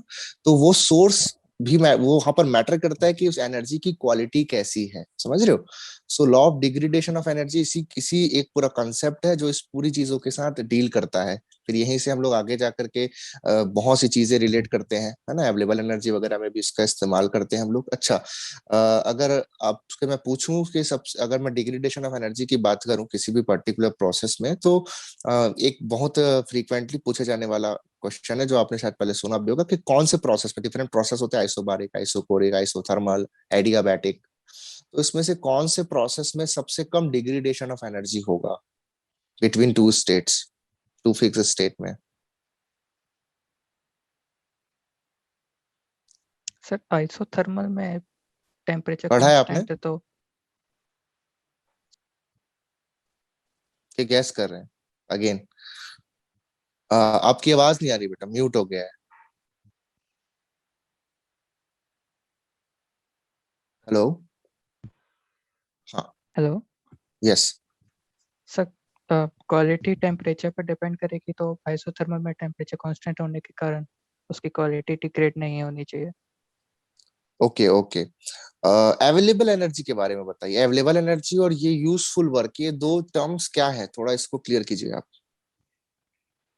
सर कार्नोट थ्योरम के हिसाब से जैसे कि हम कंप्लीटली एनर्जी को एक्सट्रैक्ट नहीं कर सकते हैं। अगर किसी सोर्स के बारे में बात करें तो जो अवेलेबल एनर्जी है, हम एक्चुअली कितनी मैक्सिमम एनर्जी यूज कर सकते हैं किसी वर्क को करने में from given amount of energy, उस वो अवेलेबल एनर्जी से हमें मिलता है। ओके, तो मतलब अवेलेबल एनर्जी और यूजफुल वर्क एक एक जैसा है कि अलग अलग है काफी? Sir available energy useful work less than और इक्वल टू अवेलेबल एनर्जी होगा, क्योंकि अवेलेबल एनर्जी सिर्फ एंड डेड स्टेट और करंट स्टेट पर डिपेंड करती है। Okay okay. साइकिल्स के बारे में आइडिया होगा आपको? साइकिल्स के बारे में, है ना? Yes sir. ओके, तो ऑटो साइकिल को एक बार बताइए, जो 4 प्रोसेसेस हैं उसमें। सर ऑटो साइकिल, उसमें फर्स्ट प्रोसेस होता है आइसेंट्रोपिक कंप्रेशन, सेकंड प्रोसेस होता है constant volume heat addition, third process होता है आइसेंट्रोपिक एक्सपेंशन और फोर्थ प्रोसेस होता है constant volume heat rejection. Okay, तो और ये साइकिल हम लोग किस प्रकार के इंजन में यूज करते हैं? सर ये एसआई इंजन्स में, full gasoline form? Engine SI का में, full form? Spark ignition engine. Okay, तो स्पार्क। स्पार्क इग्निशन इंजन के बारे में बेसिक आइडिया आपको है? Yes sir. ओके, तो जैसे हम लोग स्पार्क इग्निशन इंजन यूज करते हैं, तो स्पार्क इग्निशन इंजन्स में आप देखेंगे कि आपको proper air fuel ratio maintain करके, है ना, आपको प्रोवाइड करना होता है इन योर कंबंशन चेम्बर, यानी कि जो सिलेंडर वाला पार्ट है उसका, है ना। तो इसके लिए हम लोग सबसे फंडामेंटल लेवल पे जो बात करें हम लोग, है ना, क्लासिकली हम बात करें, तो कौन सी डिवाइस यूज की जाती थी? सर ये ये हाँ, बोलिए। एयर फ्यूल रेशियो मेंटेन करने के लिए डिवाइसेस। हाँ, मतलब एयर फ्यूल, जो फ्यूल मिक्सचर प्रोवाइड करने का काम कौन करता है, और जो यानी इससे सारा प्रोसेस एयर फ्यूल रेशियो को जो भी चेंजेस उसमें करने हो या फिर ये मिक्सचर प्रोवाइड करना हो, तो ये काम कौन सी डिवाइस करती है आप, sir fundamental level? Carburettor. Okay, carburettor. और अगर यही मैं बात करूं एक सीआई इंजन में, है ना, तो सीआई इंजन में हम लोग एयर फ्यूल रेशियो, हम लोग को कुछ करना नहीं होता है ना। तो ये जो दो प्रकार का जो फ्यूल प्रोवाइड करने का जो अप्रोच है ना, तो ये दो मिक्सचर है, यहाँ भी मिक्सिंग हो रही है, क्योंकि एयर की नीड तो ऑलरेडी फ्यूल को बर्न करने के लिए आपको होगी, चाहे वो पेट्रोल इंजन हो यानी कि एसआई इंजन हो या compression engine, CI engine, diesel engine हो। तो जो दो टाइप के मिक्सचर हम लोग बोलते हैं, उनका नाम बताना चाहेंगे? दोनों में जो मिक्सचर जो यूज हो रहे हैं, दो टाइप के हैं, तो दोनों मिक्सचर, दो टाइप के मिक्सचर्स का नाम बताइए आप। एयर फ्यूल मिक्सचर दो टाइप के होते हैं, तो नाम बताइए उसका। Sir in terms of for concentration. No, not for concentration, that is being used in SI engine and CI engine में जो हम यूज कर रहे हैं, जिस टाइप का एयर फ्यूल मिक्सचर यूज कर रहे हैं, उनके नाम बताइए। Sir fuel. Sir air fuel mixture जो ऐसा इंजन में यूज होता है उसको homogeneous, that is more uniform in composition, है ना। Okay so that is homogeneous, and which is being used in C engine, that is not that much okay okay. Uniform, so that is heterogeneous. Okay, so आपका जो एक basic हम लोग जब पढ़ते हैं सी ऐसा इंजन, आईसी इंजन जब हम लोग कॉलेज के टाइम में पढ़ते हैं, गेट में पढ़ते हैं, तो उसमें बताया जाता है कि आज के जो हमारे सीआई इंजन है ना, डीजल इंजन जो है, उसमें हम लोग फ्यूल इंजेक्शन का टेक्निक यूज करते हैं, है ना। तो डायरेक्टली जो फ्यूल है उसको एक पर्टिकुलर प्रेशर जब अचीव हो जाता है कंबंशन आपके पिस्टन सिलेंडर अरेंजमेंट में, यानी कि कंबंशन चेंबर, तो वहाँ डायरेक्टली उसको इंजेक्ट कर दिया जाता है। क्या ये फ्यूल इंजेक्शन की टेक्नोलॉजी हम लोग ऐसा इंजन में यूज कर सकते हैं?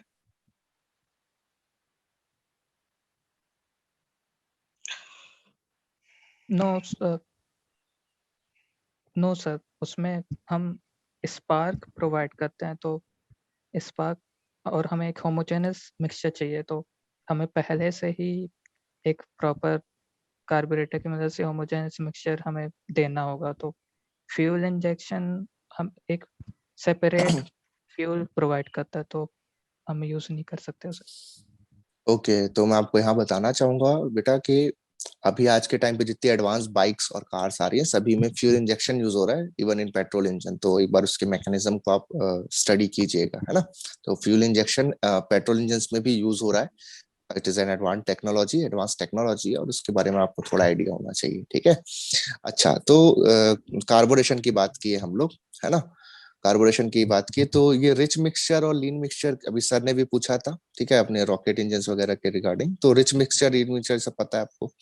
तो एक स्टैंडर्ड जो हम लोग एग्जाम्स के लिए पढ़ते हैं, जो जनरल टेक्स्ट में आपको बोला जाता है, स्टाइकियोमेट्रिक रेशियो बोलते हैं जिसको, तो उसकी वैल्यू कितनी होती है? एक सर 14.3:1। ओके। तो फिर इस आप जस्ट अब ये बताइए हैं, तो आप रिच और लीन मिक्सचर को भी एक बार जस्टिफाई कर दीजिए, क्या होता है? सर रिच मिक्सचर में हमारा जो फ्यूल है वो स्टोइकियोमेट्रिक रेशियो से के कंपैरिजन में ज़्यादा होगा और लीन में कम होगा। ओके, जब इंजन स्टार्ट होगा, एक ऐसा इंजन स्टार्ट होगा, उस समय किस प्रकार के मिक्सचर की नीड होगी? रिच मिक्सचर होगा या लीन मिक्सचर होगा? सर रिच मिक्सचर होगा। ओके, क्यों? सर जब स्टार्ट हो रहा है तो हमें एक तरह से एक्सेलरेट करना है कार को, तो हमें ज़्यादा लोड चाहिए, तो हमें ज़्यादा पावर, थ्रॉटलिंग पावर ज़्यादा चाहिए, तो हमें ज़्यादा अमाउंट ऑफ फ्यूल, अच्छा, ज़्यादा अमाउंट ऑफ एनर्जी चाहिए। कंबंशन के बारे में एक बेसिक चीज आपसे मैं पूछना चाहूंगा। जैसे सपोज आपके सामने दो बर्नर्स है, एक लेफ्ट में एक राइट में, यस सर। दोनों में सेम फ्यूल जल रहा है।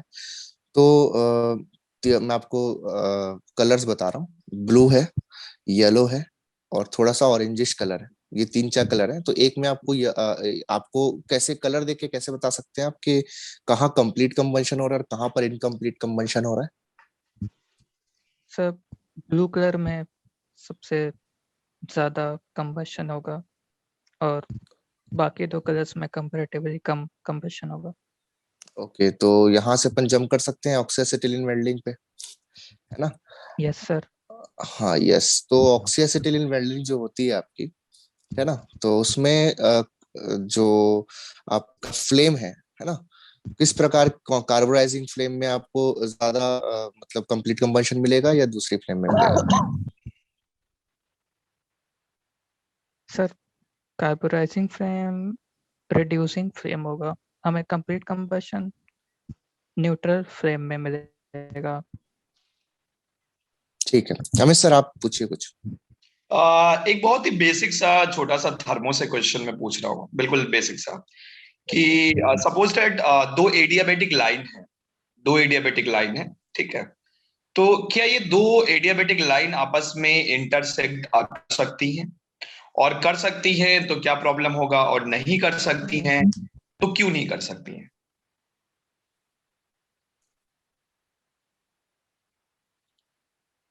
सर इंटरसेक्ट नहीं कर सकते अगर हमारा gamma for the substance same है, नहीं, मतलब गामा आप सेम। भूल जाइए, गामा अलग अलग है, मान लो सपोज दैट। तो क्या दो एडियाबेटिक लाइन जो है वो इंटरसेक्ट कर सकती हैं क्या? नो सर, स्लोप स्लोप उस पॉइंट पे अलग अलग हो जाएगी, तो इंटरसेक्ट नहीं करना चाहिए। ठीक है, मैं कहता हूँ चलो ठीक है, स्लोप भी एक हो गए, फिर क्या इंटरसेक्ट कर सकती हैं क्या? सर फिर वो ओवरलैप कर जाएंगे अगर स्लोप सेम है तो। नहीं, किसी एक पर्टिकुलर पॉइंट पे मान लो स्लोप सेम है, ठीक है, उसके बाद स्लोप इंक्रीजिंग डिक्रीजिंग टाइप का है, तो अलग अलग हो गई दो लाइंस। मान लो T is equal to 100 degree centigrade पे दोनों का स्लोप सेम है, उसके बाद फिर स्लोप क्या हो रहा है, वेरी कर रहा है, सपोज दैट ऐसा कोई सिनारियो अपन अगर क्रिएट करें। यस सर, मतलब हो सकता है अगर गामा वैल्यू अलग है तो स्लोप इंटरसेक्ट कर सकता है, पर इंटरसेक्टिंग पॉइंट पे दोनों की स्लोप कैल्विन डिफरेंट। प्लैंक का स्टेटमेंट आपने पढ़ा है क्या? Yes sir. क्या कहते हैं Kelvin sir? Sir, it is impossible to construct a cyclic device whose sole purpose is to extract work from a single source. Thermal energy Angle. Reserve. Yes, sir. अगर यहाँ पर उमेश अगर दो लाइन एडियाबैटिक आपस में इंटरसेक्ट कर जाएंगी तो दो प्रोसेस में तो हीट इंटरेक्शन जीरो हो गया, और तीसरी प्रोसेस से आप इसको जोड़ दो किसी भी प्रोसेस से, आइसोथर्मल, आइसोकोरिक, आइसोबेरिक समथिंग, तो यहां तो एक साइकिल डिजाइन हो गई।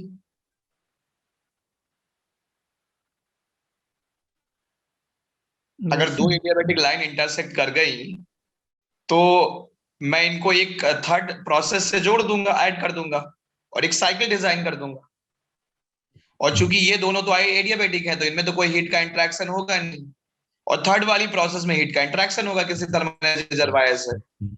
तो हमने एक ऐसी साइकिल डिजाइन कर दी या एक ऐसा डिवाइस बना दिया जो क्या कर रहा है, कंटिन्यूअस वर्क को प्रोड्यूस कर रहा है interacting with thermal energy reservoir.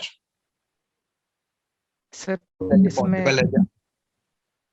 Sir अगर दो एडियाबैटिक लाइन है जो इंटरसेक्ट कर रही है तो उनका स्लोप तो डिफरेंट होना चाहिए तभी वो इंटरसेक्ट होंगी।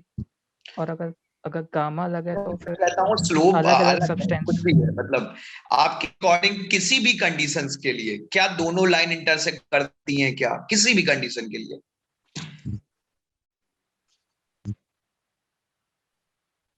हाँ sir, different substance different gamma के लिए इंटरसेक्ट करेंगे सर। कर जाएंगी तो फिर एक थर्ड प्रोसेस आपने बना दी जो एक सिंगल थर्मल एनर्जी रिजर्वायर से जो है वो इंटरेक्ट कर रहा है। आपने कैल्विन के प्लैंक स्टेटमेंट को वायलेट करवा दिया। अब देखो ना, सर अगर दो एडियाबैटिक लाइन आपस में इंटरसेक्ट कर गई तो एक ऐसी साइकिल आपने बना दी, एक ऐसा डिवाइस आपने कंस्ट्रक्ट कर दिया जो कि सिंगल थर्मल एनर्जी रिजर्वायर से क्या कर रहा है, इंटरेक्ट कर रहा है और कंटिन्यूअसली वर्क को क्या कर रहा है, प्रोड्यूस कर रहा है। That's the violation of Kelvin Planck statement. Sir पर वो इम्पॉसिबल है, मतलब प्रैक्टिकली उसे करना, क्योंकि अगर वो गामा अलग होना चाहिए और हम सेम साइकिल में दो अलग अलग gamma for different process use नहीं कर पाएंगे। तो ऑन पेपर हम ये साइकिल बना सकते हैं पर इसको अप्लाई करना इम्पॉसिबल है। नहीं, ऑन पेपर भी अगर आप बनाने जाओगे तो वायलेट करवा दोगे ना केपी को। पर ऑन पेपर भी आप अगर डिजाइन करोगे तो कैल्विन प्लैंक स्टेटमेंट तो वायलेट करवा दिया ना आपने। चलिए ठीक है, एक बार देखिएगा इसको जो है थोड़ा सा। Yes sir. बिल्कुल। चलो, एक छोटा सा और क्वेश्चन है कि एक रिवर्सिबल और एक क्वासी स्टैटिक, दोनों में बेसिक यस सर। क्या होता है? बिल्कुल मैं छोटे छोटे क्वेश्चन पूछता हूँ, बिल्कुल मतलब बेसिक वाले। एक क्वासी और एक सर रिवर्सिबल, दोनों में डिफरेंस क्या होता है? सर रिवर्सिबल प्रोसेस में हमारा लॉस जीरो होगा और क्वाजी स्टैटिक में लॉस हो सकता है। लॉस। रिवर्सिबल में हमारा पूरा। Yes sir. बिल्कुल एग्जैक्टली सही है। ठीक है, ऐसे छोटे छोटे क्वेश्चन आपसे इंटरव्यू में पूछे जाएंगे। ठीक है, वेणु सर। हाँ भाई, इंजीनियरिंग मैथमेटिक्स पसंद है आपको? यस सर बिल्कुल। ओके, वेक्टर कैलकुलस में चलते हैं। Yes sir. ओके, तो कर्ल के बारे में बताइए, curl of a vector. Sir हाँ, कर्ल हमारा, अगर कोई भी गिवन वेक्टर फील्ड है तो उसमें अबाउट अ पॉइंट कितना रोटेशन हो रहा है उस वेक्टर फील्ड में, वो हमें कर्ल बताता है। ओके, तो सपोज आपका पास कोई फ्लूइड फील्ड है, सपोज आपके पास कोई फ्लूइड यस सर। फील्ड है, फ्लूइड फील्ड में कर्ल का हम लोग यूज करते हैं। Yes sir. क्या जानने के लिए करते हैं? सर वो रोटेशनल फ्लो है या इरोटेशनल फ्लो है, या उसकी एंगुलर, अगर रोटेशनल है तो उसमें एंगुलर वेलोसिटी कितनी है। ओके, तो अगर आपके पास फ्लो फील्ड रोटेशनल हो जाए, है ना, तो उस कंडीशन में क्या चीजें होंगी?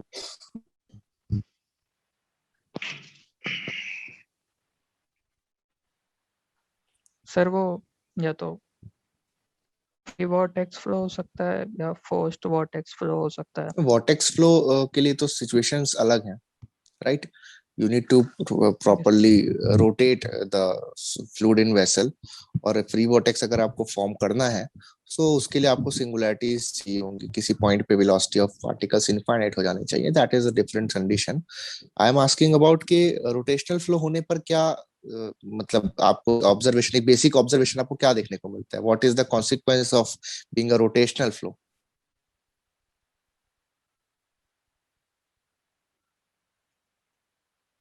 सर लॉसेस लॉसेस होंगे एक, अगर वेरी गुड। वेलोसिटीज डिफरेंट होंगी। ओके ओके, सो उमेश, लास्ट में जैसे कि मैं आपसे पूछूं कि अगर आप किसी जगह आपको अगर ले लिया जाता है, आपको सेलेक्ट कर लिया जाता है, तो सपोज आप एक फील्ड में, एक साइट पे आप इंजीनियर है ना? अब आपको चीजें मैनेज करनी होंगी वहां पर, है ना? वहां पर आपको प्रॉपर एग्जीक्यूशन वगैरह देना होगा। तो आप में ऐसी क्या क्वालिटीज हैं जिसके कारण आपको ऐसा लगता है कि जब आप, अगर आपको डायरेक्टली फील्ड में जो कि आपके लोअर लेवल के जो लेबर्स हैं, जो आपके जो जूनियर इंजीनियर्स हैं, उनके साथ आपको डायरेक्टली वहां प्लेस किया जाए तो आप वहां पर एक अच्छा परफॉर्मेंस दे सकते हैं? ऐसी क्या क्वालिटीज है आप में?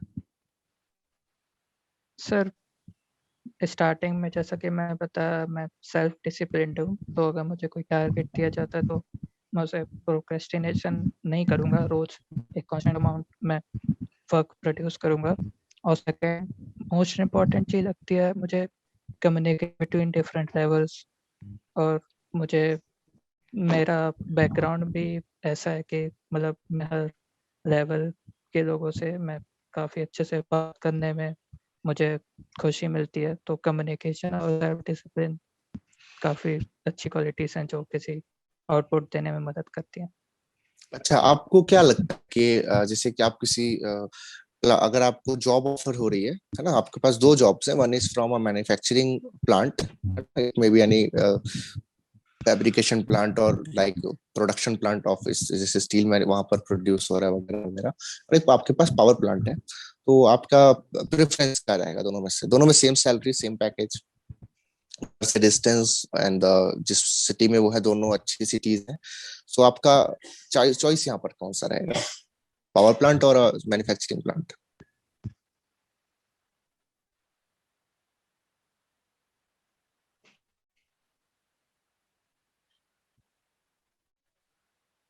Sir power plant, power plant. मैं पावर प्लांट चूज करना चाहूँगा।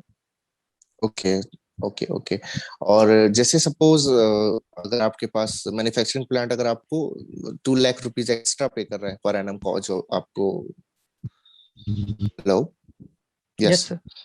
पर एनम जो आपको सैलरी वो दे रहा है, जो पैकेज दे रहा है, अगर मैन्युफैक्चरिंग प्लांट में 2 लाख का आपको एडवांटेज है पर एनम, तो आप फिर उस कंडीशन में क्या करेंगे?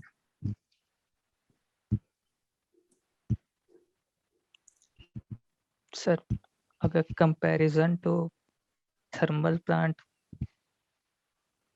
सर मैग्नीट्यूड ऑफ डिफरेंस पे भी डिपेंड करता है। अगर थर्मल प्लांट में 50,000 पर एनम है, 2 लाख मैन्युफैक्चरिंग प्लांट में, सर काफ़ी सारे फैक्टर्स हैं। अगर सिर्फ सोल डिफरेंस। नो नो, मैं वैसा बोल रहा हूँ कि आपका जो भी पैकेज, सपोज आपको 10 लाख मिल रहा है पावर प्लांट में, लेकिन आपको 12 लाख ऑफर हो रहा है मैन्युफैक्चरिंग प्लांट से, उस कंडीशन में आपका डिसीजन क्या रहेगा?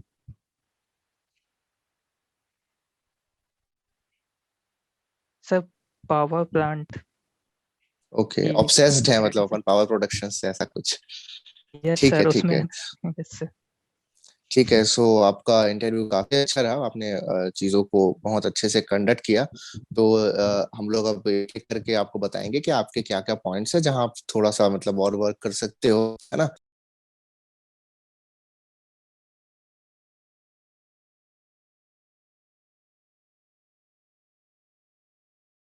तो थोड़ा सा और मतलब आप प्रोजेक्ट वाले वर्क में से जो जो कीवर्ड्स हैं, जो जो आपके जैसे कि आप सर ने आपसे क्वेश्चन किया था, है ना, कि आपने मैथमेटिकल मॉडलिंग वगैरह की थी कि नहीं की थी, तो इसका एक आप अच्छा एक आंसर रेडी कर सकते हैं कि मैथमेटिकल मॉडलिंग आपने क्यों नहीं की। क्योंकि आपने जहां तक मैथमेटिकल मॉडलिंग के बारे में कुछ भी ऐसा नहीं किया, आपने सिर्फ एक्सपेरिमेंटल डेटा और फिर वेरीफाई किया जो दूसरे लिटरेचर्स थे, जो दूसरे पब्लिक पेपर्स हैं, उनके रिजल्ट से आपने अपने रिजल्ट को वेरीफाई किया है।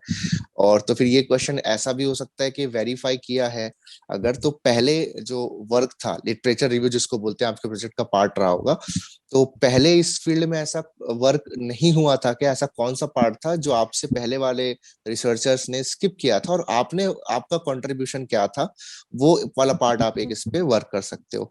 नेक्स्ट, आप वैसे तो टेक्निकली आपने जो मैक्सिमम चीजें हैं उसके आंसर सही दिए हैं, ठीक है। कुछ जो फ्रेम्ड क्वेश्चंस होते हैं जो आपके प्रैक्टिकल नॉलेज पे होते हैं, तो उसमें जब आप गैस कर रहे होते हो, तो गैस किया गया आंसर है ये थोड़ा सा बोलना एक आपके लिए नेगेटिव पॉइंट हो सकता है, क्योंकि तुक्का मतलब सही लग गया वाला बात है, तो उस पे वो एक अच्छा पॉइंट नहीं है वो चीजें उस तरह से पोर्ट्रे करना। तो आप जो अगर आपने इवन आपने गैस भी किया है तो बी कॉन्फिडेंट, और जो भी सोच के आपने बोला है वो पॉइंट रखिए। हो सकता है आपका स्टेटमेंट गलत हो सकता है आपका स्टेटमेंट सही हो, बट अगर आपने गैस भी किया है तो जब पूछे क्यों, सपोज आपने आंसर किया कुछ है ना, जैसे मैंने आपसे अभी कुछ पूछा था तो आपने आंसर किया उसका, और आपने पूछ दिया अच्छा आपने ऐसा क्यों बोला, तो फिर आप उसका जो भी आपके मन में जस्ट उसका एक स्टेटमेंट है वो समय लेकर के 10-20 सेकंड लेकर के आप बिल्कुल बोल सकते हैं ना। तो उसमें गैस वाला पार्ट आप मत रखिए।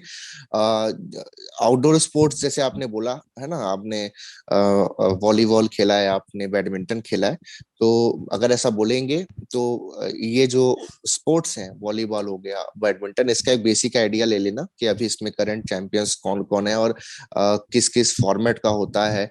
जैसे मैं सोचा था आपसे पूछू करके, लेकिन आपने बोला कि आपका कंट्रीब्यूशन उतना नहीं था, तो मैंने फिर क्वेश्चन नहीं किया आपसे। जैसे आप बोलोगे कभी कि मैंने वॉलीबॉल खेला है, मैंने बैडमिंटन खेला है, तो स्पेशली वॉलीबॉल तो एक मतलब टीम गेम है प्रॉपर, है ना, तो उसमें कितने लोग होते हैं, उसके जो बेसिक रूल्स हैं, आपकी पोजीशन क्या थी वॉलीबॉल, क्योंकि क्रिकेट के बारे में सबको आइडिया रहता है, तो जब भी आप क्रिकेट के अलावा कुछ दूसरा बोलते हैं, है ना, क्योंकि क्रिकेट में तो पता है तीन ही चीजें आपके पास, आप फील्डर होंगे, आप बैट्समैन होंगे और बॉलर होगा कोई, है ना, और बाकी विकेट कीपर वगैरह भी चीजें होंगी। बट अब आपसे ये पूछा जा सकता है इसमें, क्योंकि क्रिकेट में आप सर्कुलेट होते रहते हैं ना पोजीशंस, लेकिन वॉलीबॉल में ऐसी नहीं होती, आपकी आपका जो पोजीशन है वो फिक्स रहता है। जैसे फुटबॉल में आप बोलोगे कि आप डिफेंस में है या फॉरवर्ड है या आप गोलकीपर थे, तो इसके पोजीशंस आपको पता रहने चाहिए, है ना। तो आपकी पोजीशन क्या थी ये आप बिल्कुल प्रिपेयर कीजिए। सीवी पे जो भी आपके पॉइंट्स हैं, जैसे आपने चेस के बारे में बताया, है ना, तो चेस में आपके फेवरेट प्लेयर आपने बताया, ठीक है। आपको कुछ कुछ एक वेब सीरीज में बताना चाहूंगा, क्वींस गैम्बिट, है ना, वो क्वींस गैम्बिट आप बिल्कुल देखिए समय निकाल करके, रोज एक इंटरटेनमेंट हो जाएगा और उसमें आपको बहुत कुछ नॉलेज भी मिलेगा, क्योंकि अगर आपके पैनल में कोई चेस लवर रहा तो आपको कुछ अच्छे क्वेश्चंस, जैसे कि जो बेसिक ओपनिंग्स होती है चेस की, है ना, कि जो स्टार्टिंग में जो शुरुआती जो चाल हम लोग चलते हैं वो क्या होती है, कुछ उसमें एक हाइपोथेटिकल क्वेश्चन आपको कोई चेस लवर अगर आपके पैनल में होगा तो वो पूछ सकता है, ठीक है।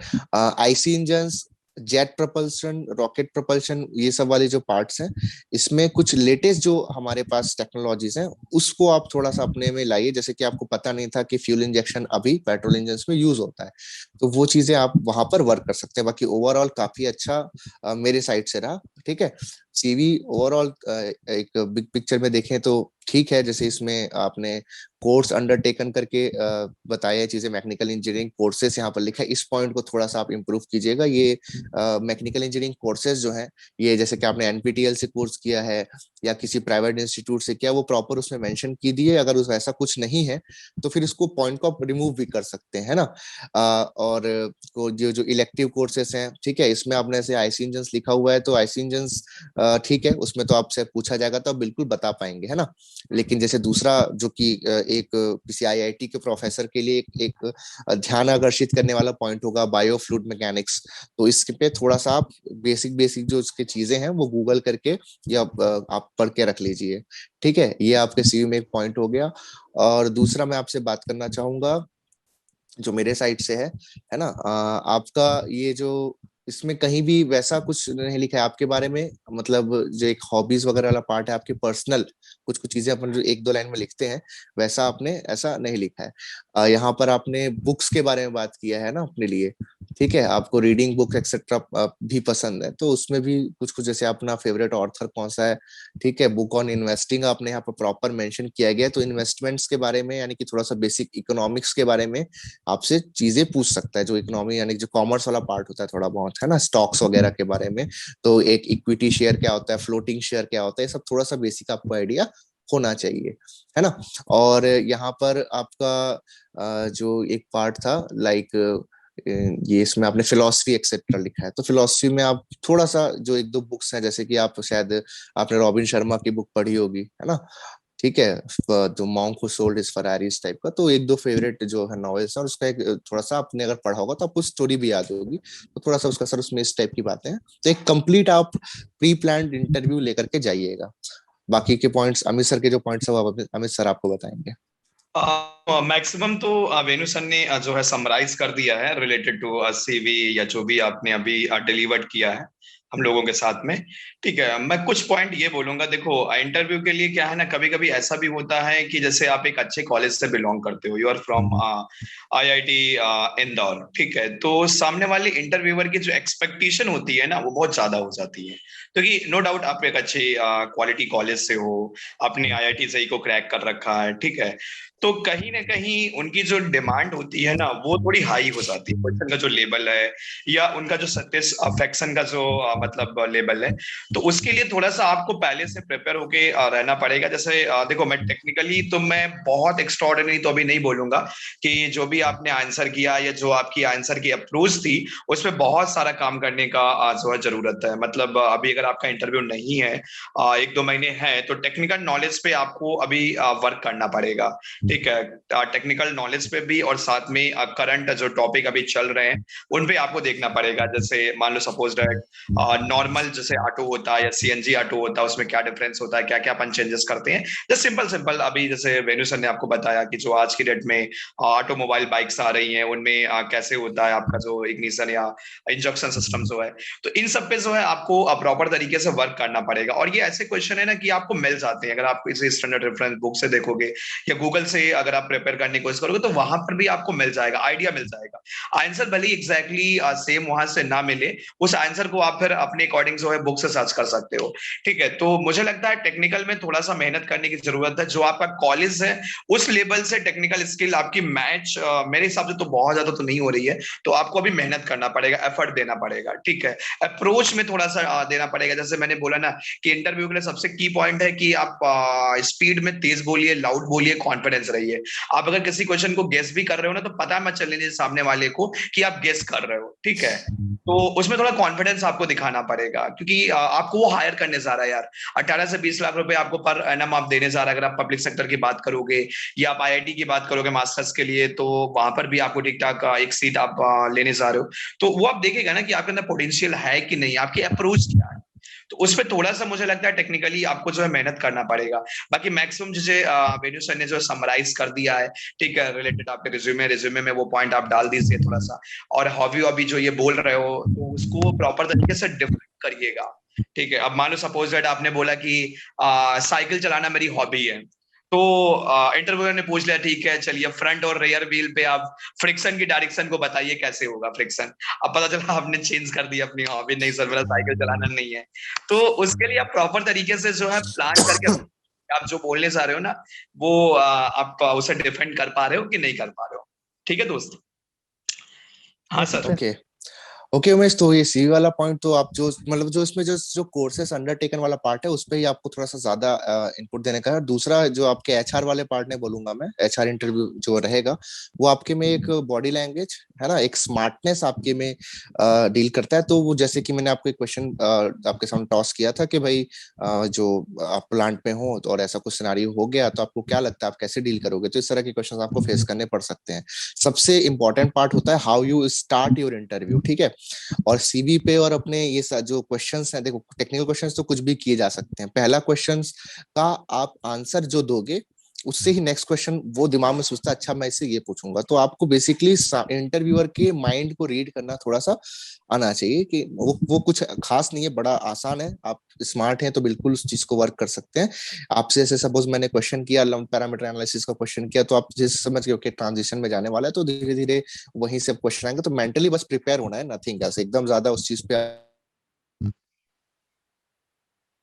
आप ना जो इंट्रोडक्शन वाला पार्ट है अपना, उसमें दोनों, जैसे कि आपको एक फॉर्मल इंट्रोडक्शन होता है और एक अपार्ट फ्रॉम योर फॉर्मल जो आपका एक कैजुअल इंट्रोडक्शन, जिसमें आप जो चीजें सीवी में नहीं लिखते हैं, जैसे कि my father name, my mother name, my schooling, ये फॉर्मल है। इससे हट के कि सर मैं किस प्रकार का इंसान हूं, मैं कैसा व्यक्ति हूं, मैं उस चीज पे बात करूंगा, तो ये कैजुअल हो जाएगा, जो एक पर्सनल है मेरा, है ना, एक पर्सनल इंट्रोडक्शन जो मेरे अपने बारे में बता रहा हूँ, लेकिन कैजुअल फॉर्मेट में। तो एक कैजुअल फॉर्मेट में अपना प्रिपेयर्ड रखो, उसमें वही चीजें बोलो जो आप, जैसे मैं बोल रहा हूँ कि मेरी ये स्ट्रेंथ है, मेरे में ये क्वालिटी है, मेरे में क्वालिटी नहीं है, ठीक है, इस टाइप का। तो उस चीजों को जस्टिफाई करना आपको आना चाहिए, जैसे कि समझ रहे हो ना कि आपको कई बार यस कॉलेज में सर। इस लेवल के लिए रिकॉग्नाइजेशन मिल चुका है, तो आप बोल दिए कि सर मेरे पास इस तरह के सर्टिफिकेशंस हैं, जो कि जिससे एक प्रूफ भी होता है। तो एक जस्ट मैंने एग्जांपल दिया। आपका जो स्टार्ट हुआ था इंटरव्यू, जिसमें आपने अपने आप को इंट्रोड्यूस किया था, उसमें थोड़ा एनर्जी और थोड़ा एंथुजियाज्म लाइए, ठीक है। अगर, और एक सबसे इंपॉर्टेंट पॉइंट बताना चाहूंगा, अगर आप किसी आईआईटीज में तो चलिए उतना प्रॉब्लम नहीं जाएगा, किसी पीएसयू में जब आप जाएंगे तो इस चीज का ख्याल रखना कि जो भी पीएसयू है, सपोज एनटीपीसी है, तो हर प्लांट का जो हिस्ट्री और जो उनके करंट, जैसे कि प्रोडक्शन कैपेसिटी कितनी है, जैसे एनटीपीसी है तो कहाँ कहाँ उसके प्लांट्स हैं, कितने कोल्ड फायर, कितने जो सारे कोल्ड फायर होते हैं मैक्सिमम, तो जैसे आपसे पूछा कि आप कहाँ रहते हैं, और इत्तेफाक से अगर आपके राज्य में एनटीपीसी का प्लांट है तो कौन से जिले में है, उसकी प्रोडक्शन कैपेसिटी क्या है, और किस टेक्नोलॉजी पे बेस है, ये आपको इजिली मिल जाएगा कहीं भी। तो जो भी पीएसयू का आप इंटरव्यू देने जाए, उसका एक प्रॉपर लिटरेचर रीड करके जाए कि कब स्टेब्लिश हुआ था, है ना, इसके कितने प्लांट्स हैं, इसकी एनुअल प्रोडक्शन कैपेसिटी कितनी है, ठीक है, समझ आ रहा है। तो इस टाइप, यस अभी सर। इसके सीईओ कौन है ना, आपके स्टेट में एनटीपीसी है कि नहीं है ना, वो प्लांट आपके स्टेट में तो नहीं है, और अगर है तो कितनी कैपेसिटी है, क्या उसका प्रोडक्शन रेट है, वहां पर आप लोगों का क्या टेक्नोलॉजी कौन सी यूज होती है, ये सब बेसिक चीजें आपको पता रहना चाहिए। और क्यों, और आपसे हमेशा पूछेगा कि भाई इतने पीएसयू है, आप तो इतने अच्छे रैंक पे हो, आपको 5 पीएसयू से कॉल आ चुका है, तो वो आपसे बोलेगा कि एनटीपीसी ही क्यों, जैसे सपोज आप एनटीपीसी में गए या फिर आप ओएनजीसी में गए, तो ओएनजीसी ही क्यों, ऐसे एचआर क्वेश्चंस पूछेगा।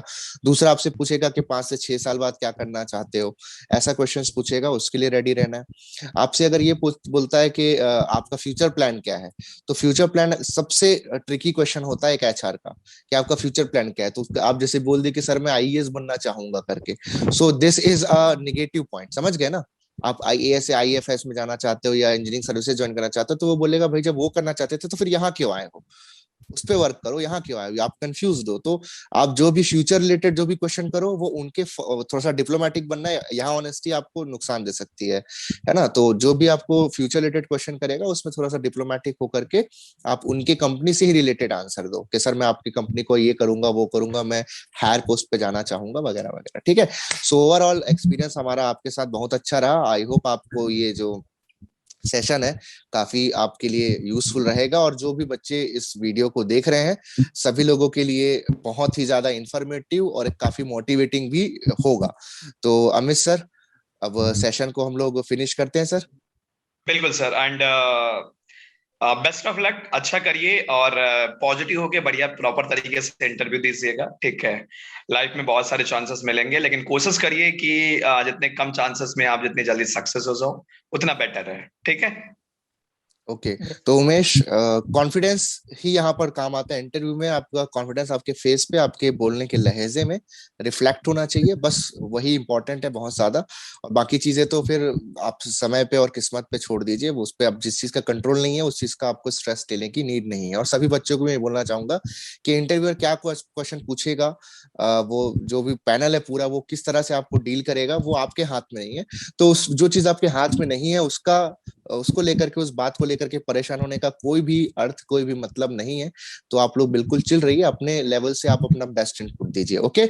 सो आई होप सभी को ये सेशन काफी अच्छा लगा होगा, और उमेश का काफी कॉन्फिडेंस बिल्डअप हुआ होगा, इसके बाद उसको आइडिया भी हुआ होगा कि क्या क्या चीजें उनके लिए इंपॉर्टेंट है और उनको क्या क्या चीजों पे वर्क करना है। तो ऑल द बेस्ट बेटा आगे के लिए, ठीक है। तो सेशन यहाँ पर हम लोग खत्म करते हैं, वीडियो यहाँ पर एंड होता है। आप सभी को गेट एकेडमी की तरफ से बहुत सारा प्यार, और आप हम लोगों को इसी तरह से सपोर्ट करते रहिए। और आपको कैसा लगा ये सेशन, ये किस प्रकार से आप लोगों ने इसको एंजॉय किया, आपके एक्सपीरियंस कमेंट सेक्शन में बिल्कुल लिखिएगा। Okay, love you all, thank you very much.